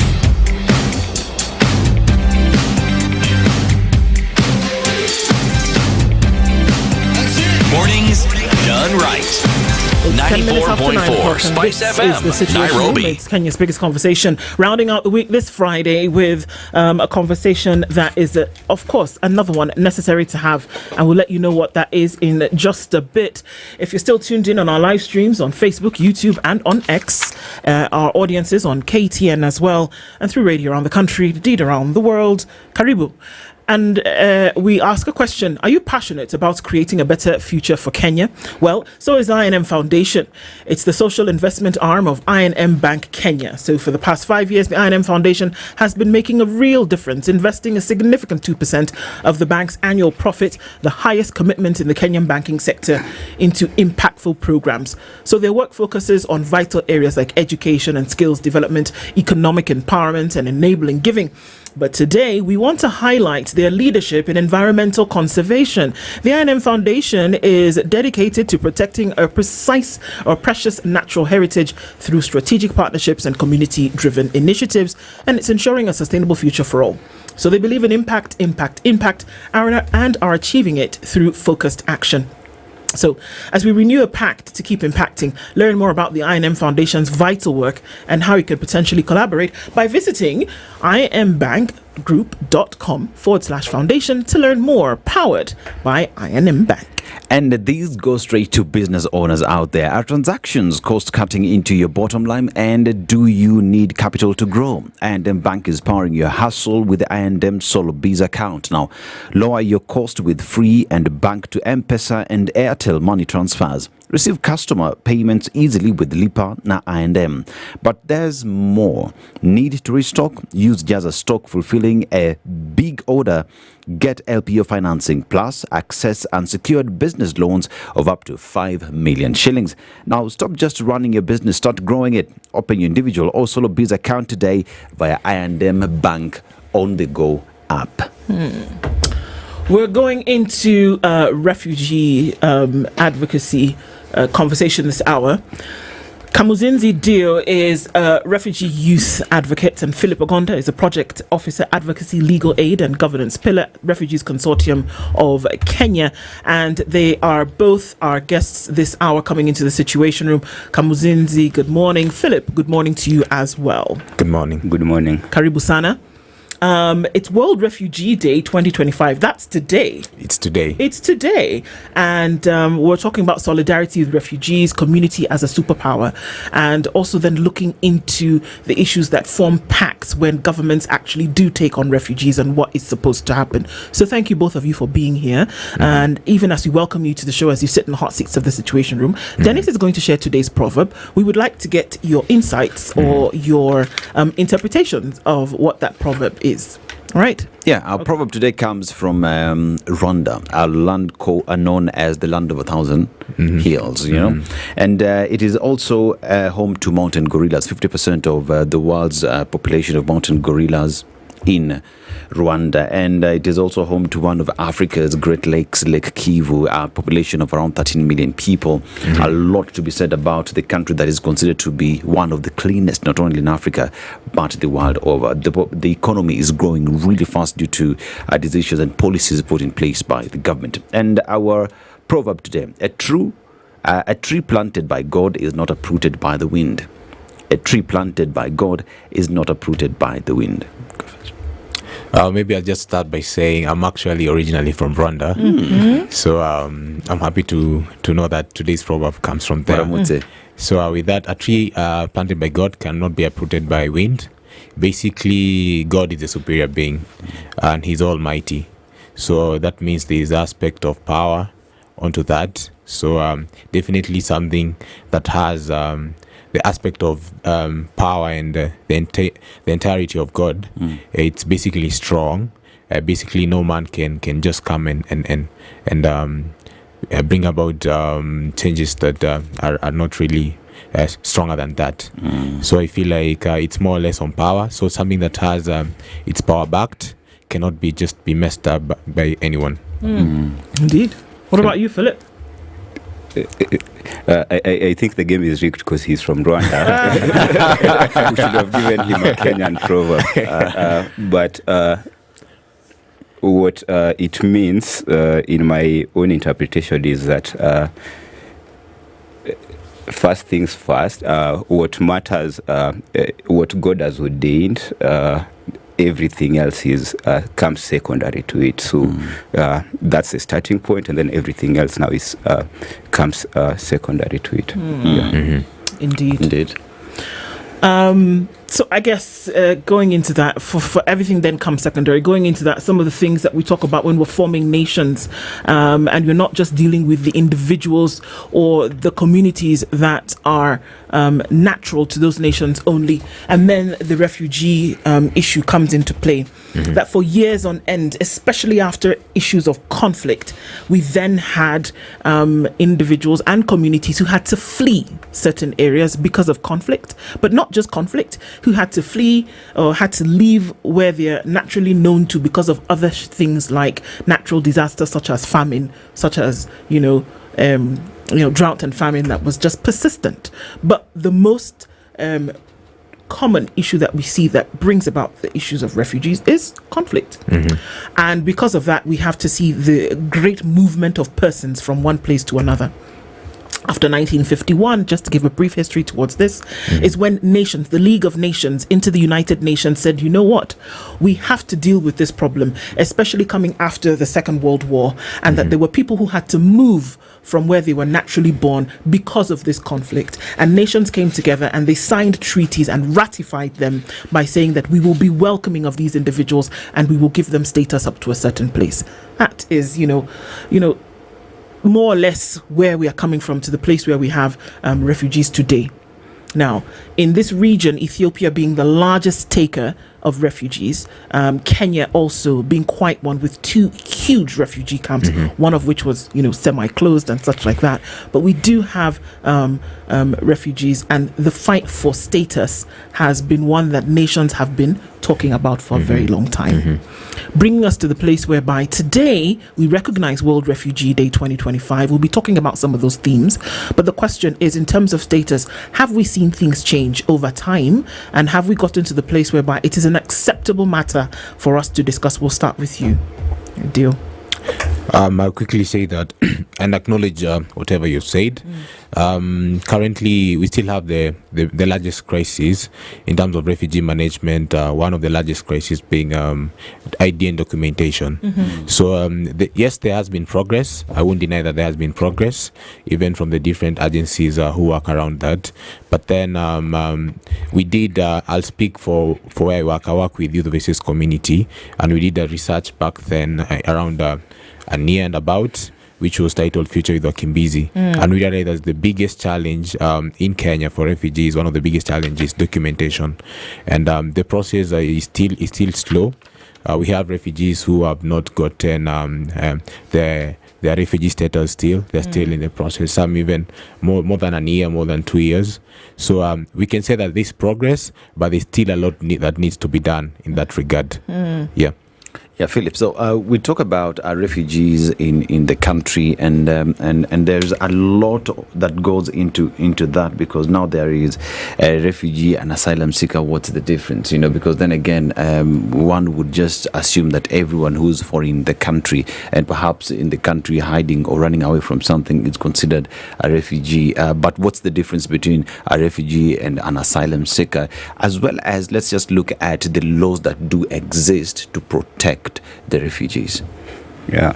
So recently we've loosely called any foreigner that we see a refugee, and I'll take this opportunity to just distinguish who are refugees, who are foreigners, who are migrants.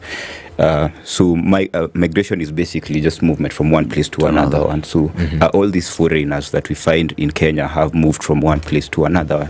But there's the difference between now people who've moved forcefully, victims of forced displacement, and then there's people who've moved voluntarily. These are the economic migrants, people who are probably searching for better opportunities, people who are searching for better education, people who are coming to Kenya to visit, probably tourists. And then now we have victims of forced displacement, the victims who are people who are fleeing from wars, people who are fleeing from natural disasters, things like tsunamis, earthquakes, and droughts, and things like that. And then we have also people who are fleeing from external aggression and foreign domination, and these are people who will be classified as forcibly displaced population. So when you look at a refugee now, when you look at all these people who fall under forced migration, we have then internally displaced who have fled from either conflicts, from earthquakes and disasters, from environmental disasters, from displacement because of development issues, but then they haven't yet crossed an international border. But then we have people who, because of the same reasons, have fled their countries and then found their ways to a different country. So these people are then who we refer to as asylum seekers. So they're just seeking asylum protection in another state because their state has failed to protect them. So when you look at now a refugee is then this asylum seeker who has undergone the entire now refugee status determination process, which is a rigorous process to determine whether one meets the definition of a refugee. And then after they've had that process sorted out through the Department of Refugee Services and had their status confirmed, then that person is then referred to as a refugee. So the convention, the 1951 convention, now defines a refugee as a person who is outside their country of origin, and owing to a well-founded fear, they are unable and unwilling to return to their country of origin because of either persecution on grounds of race, religion, membership of a particular social group or political opinion. Then we have so that's a difference between a refugee and asylum seeker. And then we also have a host community. Host community are these people who live around where refugees reside. So the UN gives guidelines as that to extend to a 50 kilometers radius, but Kenya has been gracious enough to extend the definition of a host community to people living in the counties where in the counties where refugees are found. In terms of the laws governing refugee protection, globally we have the 1951 convention that was immediately formed to respond to the World War II.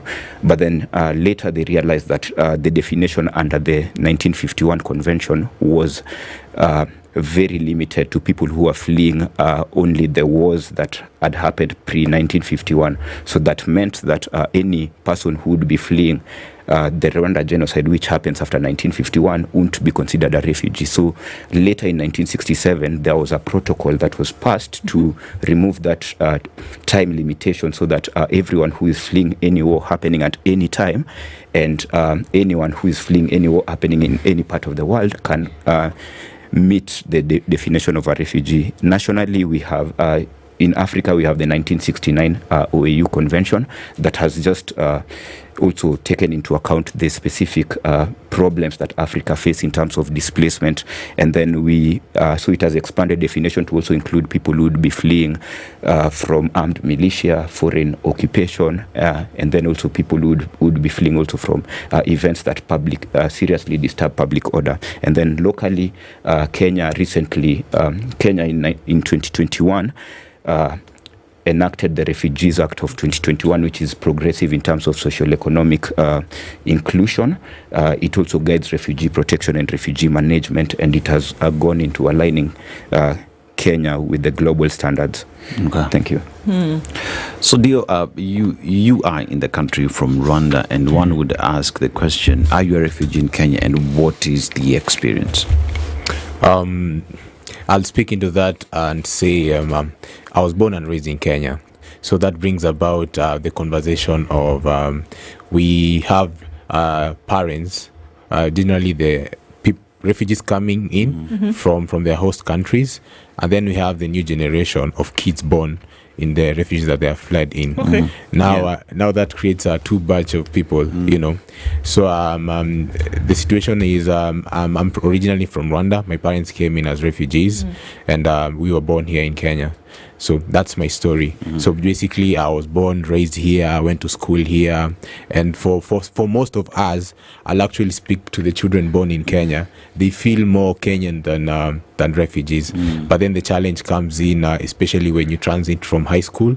You start now realizing, by the way, there are things which I cannot access. I cannot get help when I'm transiting maybe to universities and colleges. At times you feel like you're Kenyan, then you go to apply for the ID, you realize, by the way, I cannot get the Kenyan ID. Then there's always this assumption. There are moments when I got misinformation, and that built up to my interest in becoming a refugee advocate up to date, because I realized there's so many challenges. I remember the community around us, they expect us to participate in everything that's Kenyan, because basically they assume that we are Kenyans, because even some of us, we can speak some of the local languages. Yeah. So what could you not do? You cannot definitely you cannot get the Kenyan ID. That's for sure. But you can access some of these other services like education. The government has been kind to allow us to access education, health, and the different services. The other challenge is you can't just move around anyhowly. There is the matter of you getting a movement pass if you want to travel locally, and there is also the matter of you getting a passport. We call it the CTD passport. If in case you want to travel abroad in different countries, of course you cannot travel to your origin country for security matters. Also, we are able to access quite some services even with now the devolved government from the different counties. You can register businesses, as much as there is a challenge also into that, because the challenge of documentation still affects almost everything. Because if you don't have the right documentation, and we all know that in any institution, in every service provider, they always ask, where is your documentation, where is your ID? We have a few IDs a few documents which were gazetted by the government. But then we also have a challenge that the different service providers and institutions, they're not really capacitated to understand exactly what refugee documents are there. Some of them actually is just like an A4 paper, but it's a very powerful document. We call it the proof of registration. Right. Yeah. So Philip, then how because from what he's saying, it's difficult for this documentation, and you've lived here all your life. Your parents come in as first generation refugees, and then of course got children. So we also know that states work together. I mean, there's the United Nations High Commissioner for Refugees. We know that is there, but then there are also other consortiums such as yours that come together to do this work. What are the stakeholder approaches to ensuring that, some of these processes then are easier, and what activities are they involved in to see that, at least status can be attained? To begin with, refugee protection is multifaceted and also requires multi-sectoral and multi-stakeholder collaboration. So we have the government that has been given the primary role of refugee protection and refugee management, and that has been that role has been given to the Department of Refugee Services, which is headed by the Commissioner, and that department is then what sorts their refugee registration issues, so the entire refugee status determination process. There's also documentation issues, and also just the process of just managing refugee affairs into the country. Then we also have the Refugee Advisory Committee that has also been established by the Refugees Act, that is made of different ministries, different representatives from different ministries, representatives from the COG, and then also representative from the UNHCR and DRS to just guide on to just give strategic guidance towards policies, towards refugee policies. And we've seen that they've recently in March 2025 recently gazetted also the Shirika plan.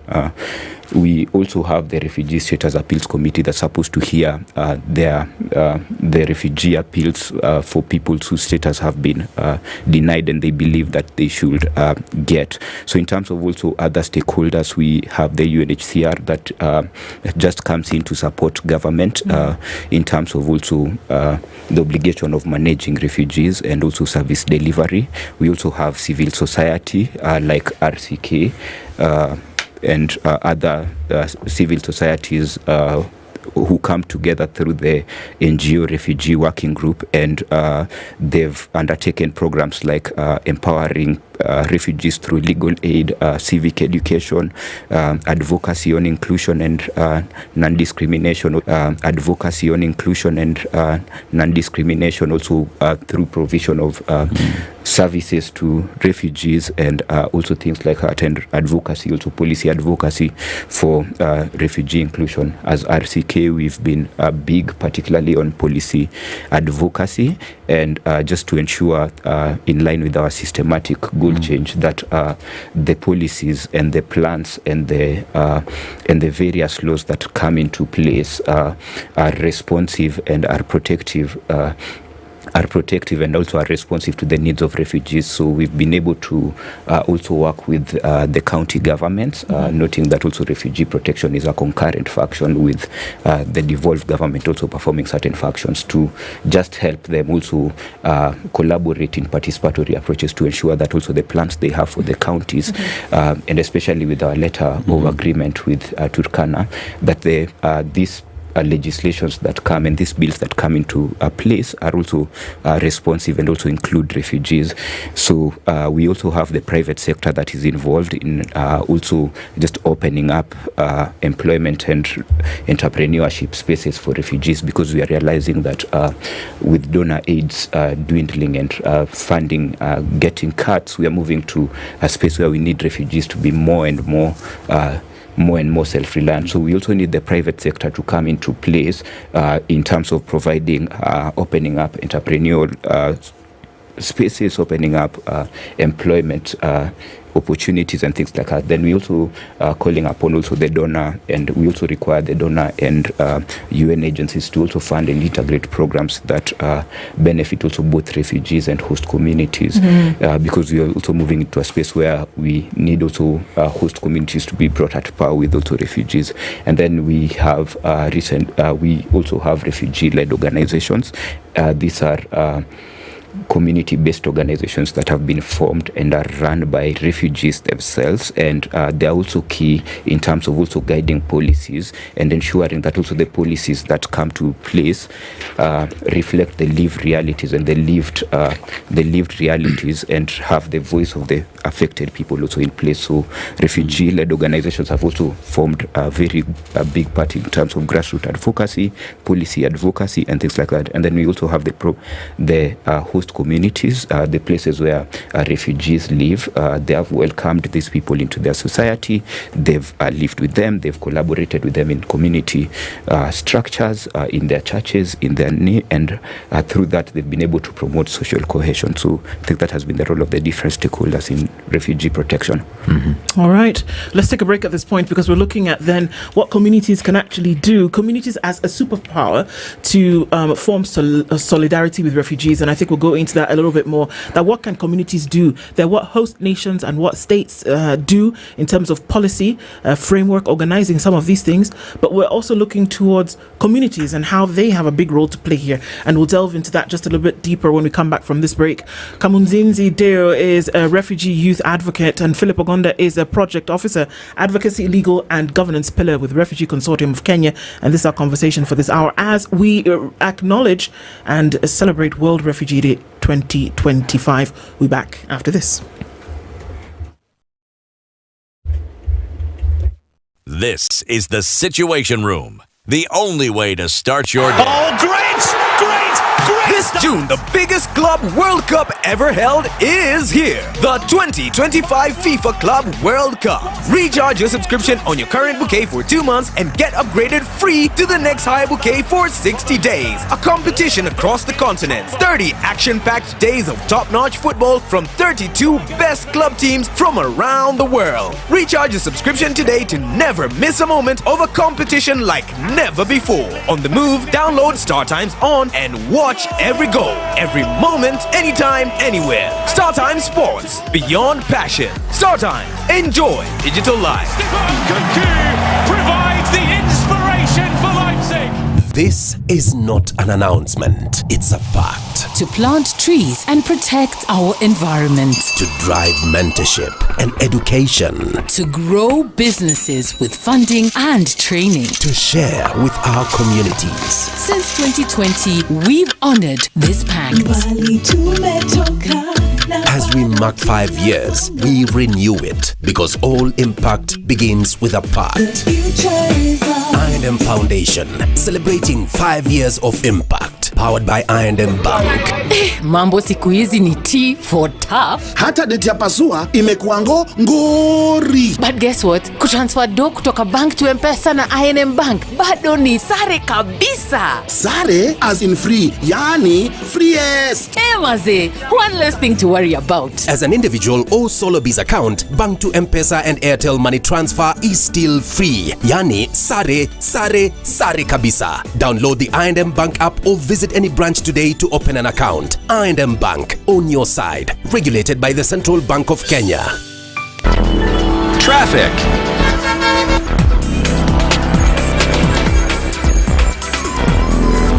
All right, so coming out of traffic hour this Friday, it hasn't been too crazy getting into the morning. And I think if you look across the city and rather also into other parts of the nation this morning, traffic has reduced to a really dull roar. So it's great. You see a little bit of that on the Pangani underpass as you head into the city. But apart from that, I think we've done well this morning, getting where we need to go and not having any holdups, at least on this point. We'll see some of that still on Landis Road as we approach the Kamkunji roundabout onto Haile Selassie. But like we said, coming out of traffic hour, good stead this Friday. Let's talk through the morning and through the day. SpiceFM, KE on X.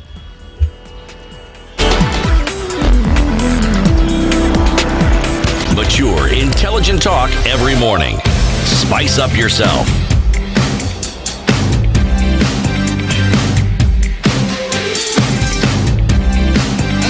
Mornings done right.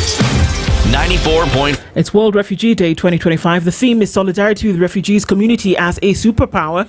Kamunzinzi Dio and Philip Ogonda here with us in the studio. And just we went to the break, we were saying, okay, fine. There's work that the state will do. There's work that host nations will do. The policy number crunching continues, treaties ratified, party to certain protocols also observed and all of this. But then when we talk about community as a superpower, what are we saying exactly? Let's start with you, Philip.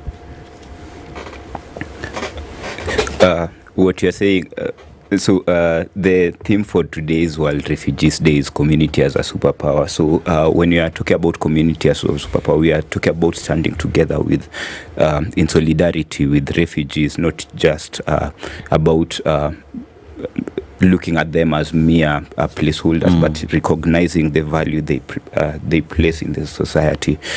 Kenya has been for a long time known for its history of hosting refugees from the 90s when most of our parents were taught by Ugandan refugee teachers, and to this time where we have refugees coming in, going into employment, employing other people. We have mothers raising children. We have students pursuing education and going up to take places into the economy and also building into the economy. So looking at refugees as a superpower is also recognizing the different strengths they hold, standing with them in solidarity and not just being sympathetic about their situation, also including them and not just merely not moving from a culture of where they've been invisible to a culture where they are included, moving from opportunities, from the obstacles that have been there to working to removing these systematic barriers and creating opportunities for refugees.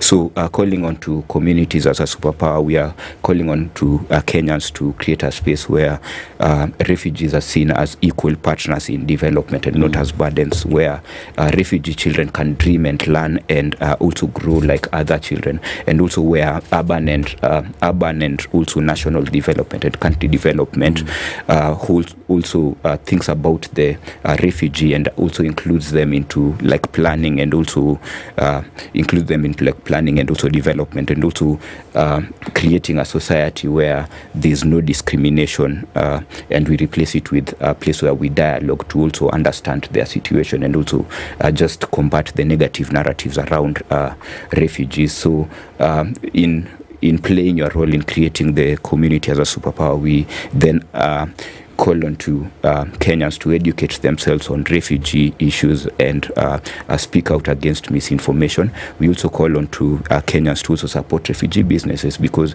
some of these people are also just all of these people are also just working to earn a living just like you and I, and then also just supporting their refugee businesses and also investing into their businesses. So solidarity is not just about charity, it's just about recognizing and treating them with the dignity they deserve. Yeah, so Dio, when you talk about refugees in the country, the host communities play an integral part, because that is the people they deal with and engage with on a daily basis. And that means that the host communities then become front and center in the well-being of refugees in any given jurisdiction. So then how important is it for the host communities to understand that refugees have rights? They have rights to go to school under the Refugee Act, to access healthcare, and that they're not there to compete as much as that is how it's looked at. How important is it for the host communities to embrace refugees within their communities? It's really important since we all understand that on the durable solutions, integration is the one that's really working. I mean, And then since we are speaking on integration, even with the Shirika plan coming on board, we understand, first of all, the role that the refugee-led organizations play, like us, Youth Basis Community, since we are directly with the communities at grassroots levels, and then they are led by refugees, meaning that they have the lived experiences. And on that note, in terms of the role that integration would play into that, is that we don't really want, there's a general misconception that refugees are able to access all services as host communities. And then you'd speak to a Kenyan and they'll tell you that, I thought you can actually do this. I thought a simple service like the driving license, they think that you can just get it anytime, but then with whatever document you have, but then at times it's really hard for refugees to access all these services. Some may be able to access these licenses and everything, but then helping and working closely with the host communities, because we've started conversations. We usually do so many community outreach programs, all of us, and I'm aware even RCK, and these community outreach programs, they're done at the grassroots levels with the host community leaders, the Nyumba Kumis, the chiefs, basically just to help them understand deeply the refugees, so that we don't have these assumptions that refugees access whatever services available to them easily, as maybe the host communities are able to access these services. We also understand that there are challenges in the host community, and us living together, that means that when I lack salt in my house, it's my neighbor, a host community, who will aid me.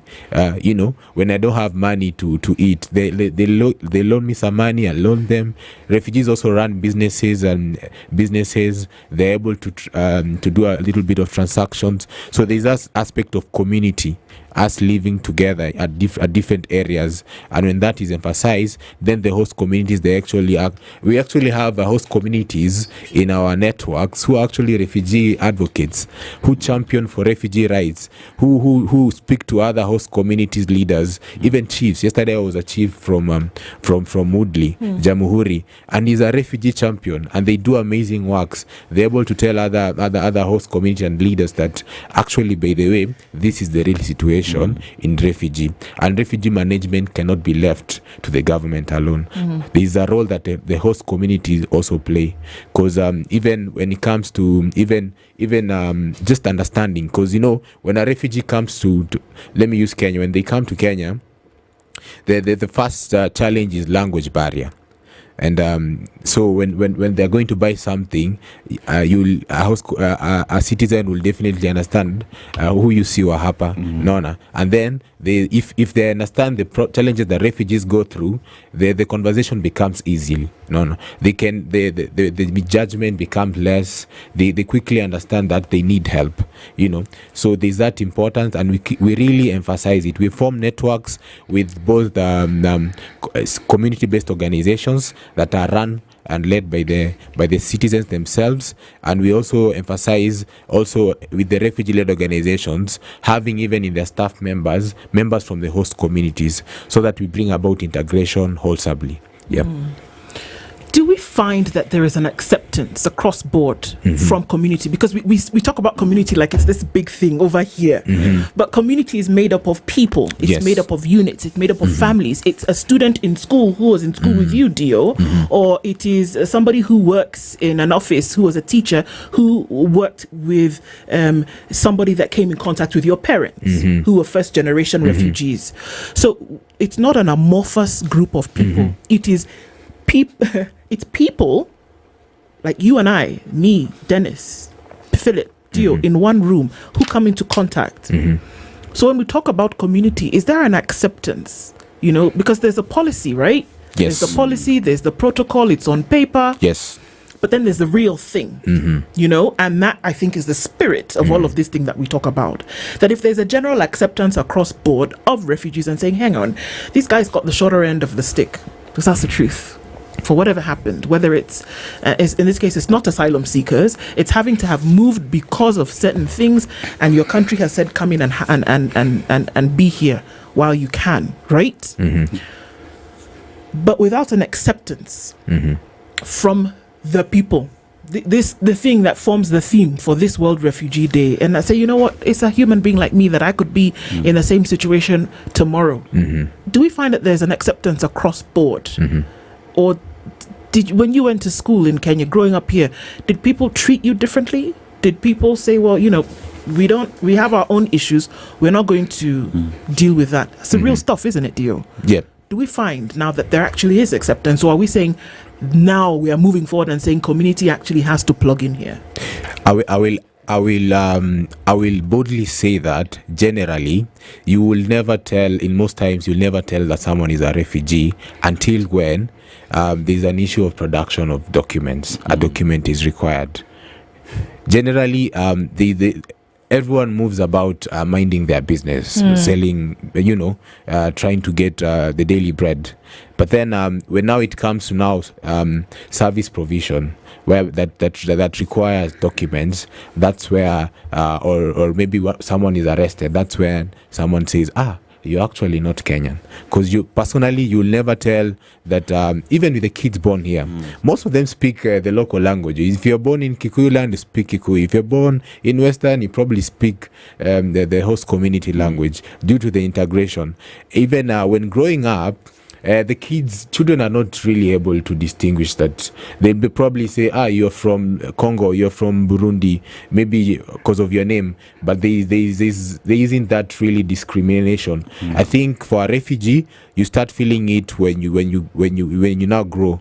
When you now want maybe to start a family, get a job, when maybe you need a work permit, because we also have that challenge when you're seeking employment and you're required for a work permit. So generally, there is that harmony at community level, whereby it's everyone helping each other, us living in harmony together, transacting together, doing business together. Even intermarriages, we have a lot of intermarriages between the host community and the refugees. A lot of it. I've gone to more than 5 weddings, whereby a Kenyan is married to a wedding and vice versa. So I think the conversation is now helping the host community understand at a deeper level what are the challenges that refugees go through actually, so that they don't assume that it's election, why are you not voting? Because there are times you are asked, why are you not voting? You should come on board. Even we've had conversations with the Nairobi County on the importance of having refugees join the various initiatives by the government. We have the public participations. I'm personally part of the Nairobi Budget Champions, a group that brings on board both refugees and host communities in discussing budget, the Nairobi, the annual budgets, all these budget frameworks that are in the county. We're taking part in the barazas, the chief meetings at the different locations. And now I'll say that in the past years it was actually really hard, but I say that advocacy is a powerful tool.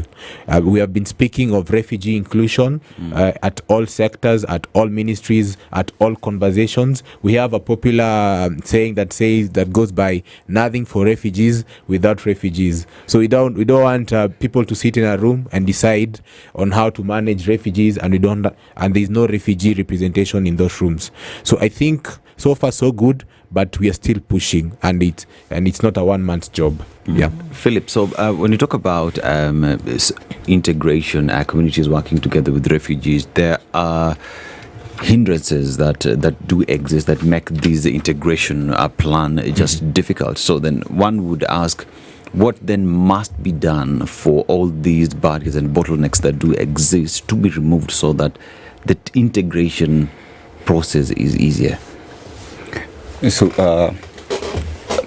first of all, to begin with, we have a current population of over 840,000 refugees living in Kenya.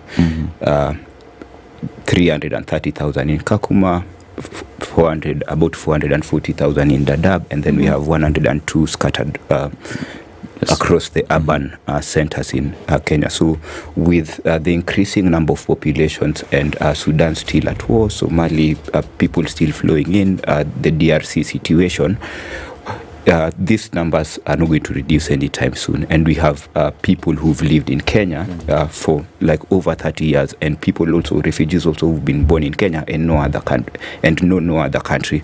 So with that, there comes also the strain on infrastructure and resources, especially with the host counties, and they struggle with the pressure of also providing the health, education, and also health, education, and other services to their own population. Now imagine the county government of Turkana now has to provide for an extra 330 populations, and then also with that number also there's been overload of also administrative overload. So there is that backlog in terms of registering these refugees, and a lot of them now go without documents, and then now with lack of documents they are unable to access services, and it comes also with being also arbitrarily arrested because you can't explain why you're in the country because you also don't have a document, and then also we've had the also issues with food insecurity, the reduction in food rations, and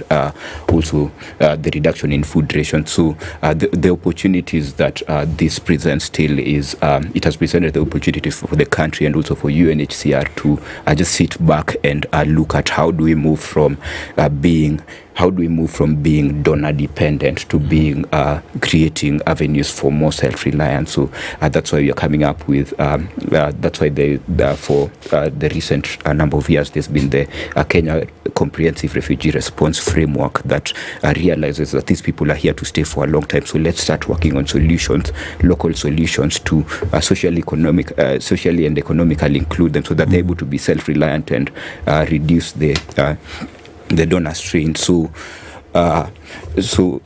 we have policies such as Shirika Plan that has now come to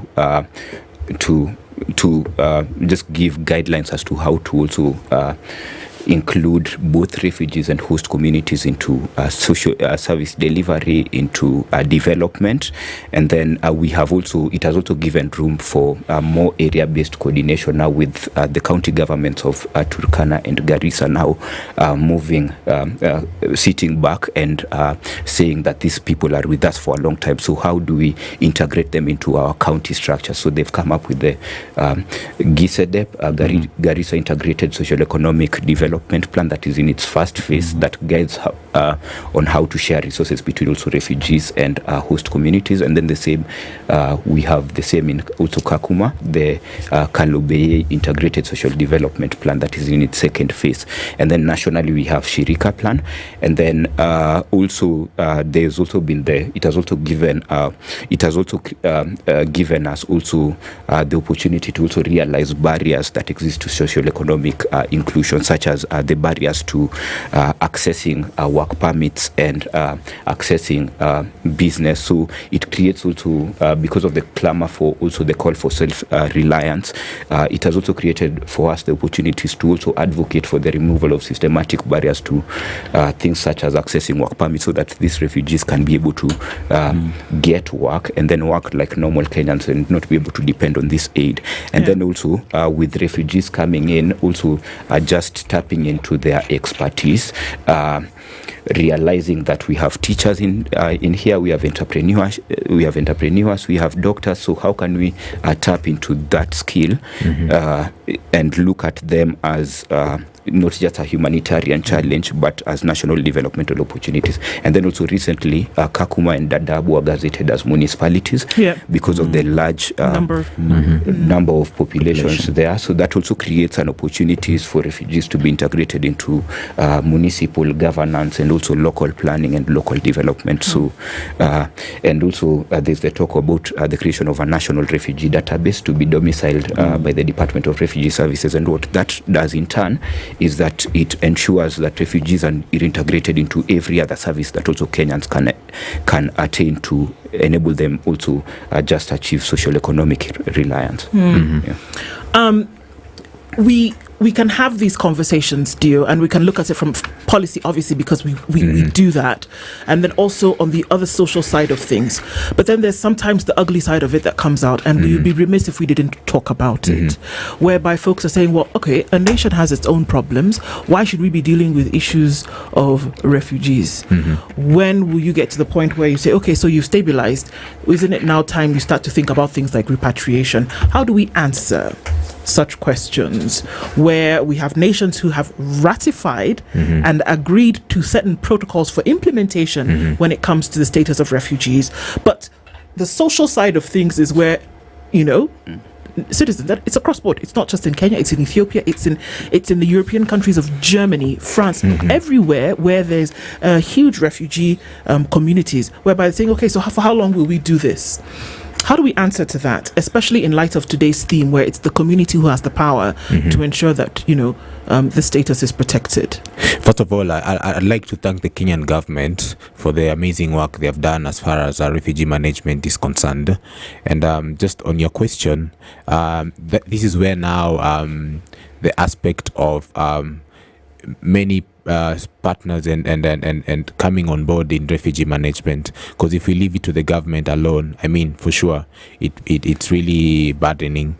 So we need everyone to come on board, the private sector, the community themselves, we need a lot of conversations at grassroots levels just to help understand the community that they can actually not become they are not seen as a burden. They are seen, I mean, these are business people who can pay taxes.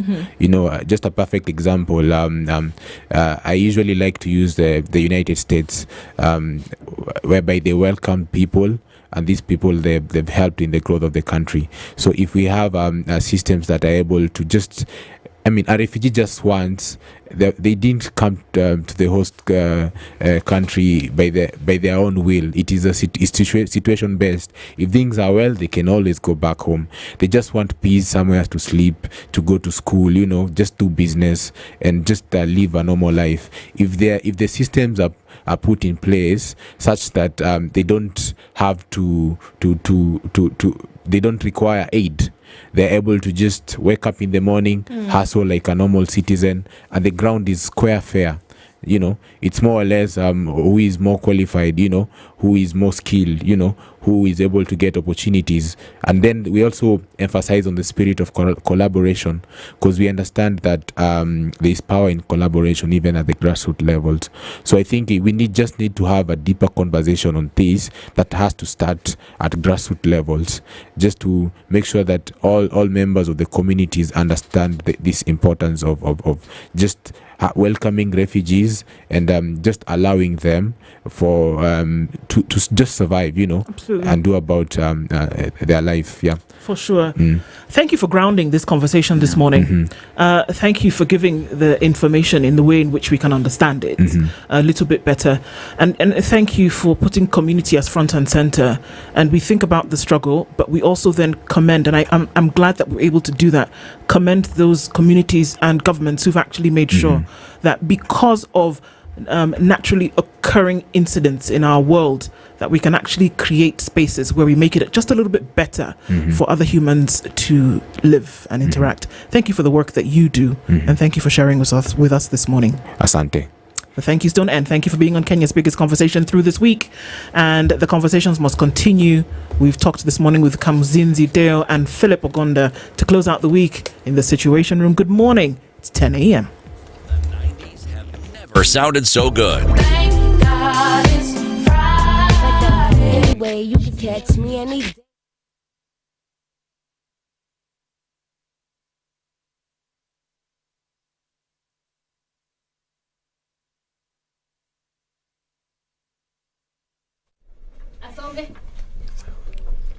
Good morning, this is the news. Good morning, this is the Newswire. I'm Edwin Lisamira. Youth leaders in Kitui town have called on President William Ruto to listen to Gen Zs as they demand for good governance in the face of widespread police brutality, particularly when the officers are handling protesters. It comes as the country prepares for protests next Wednesday to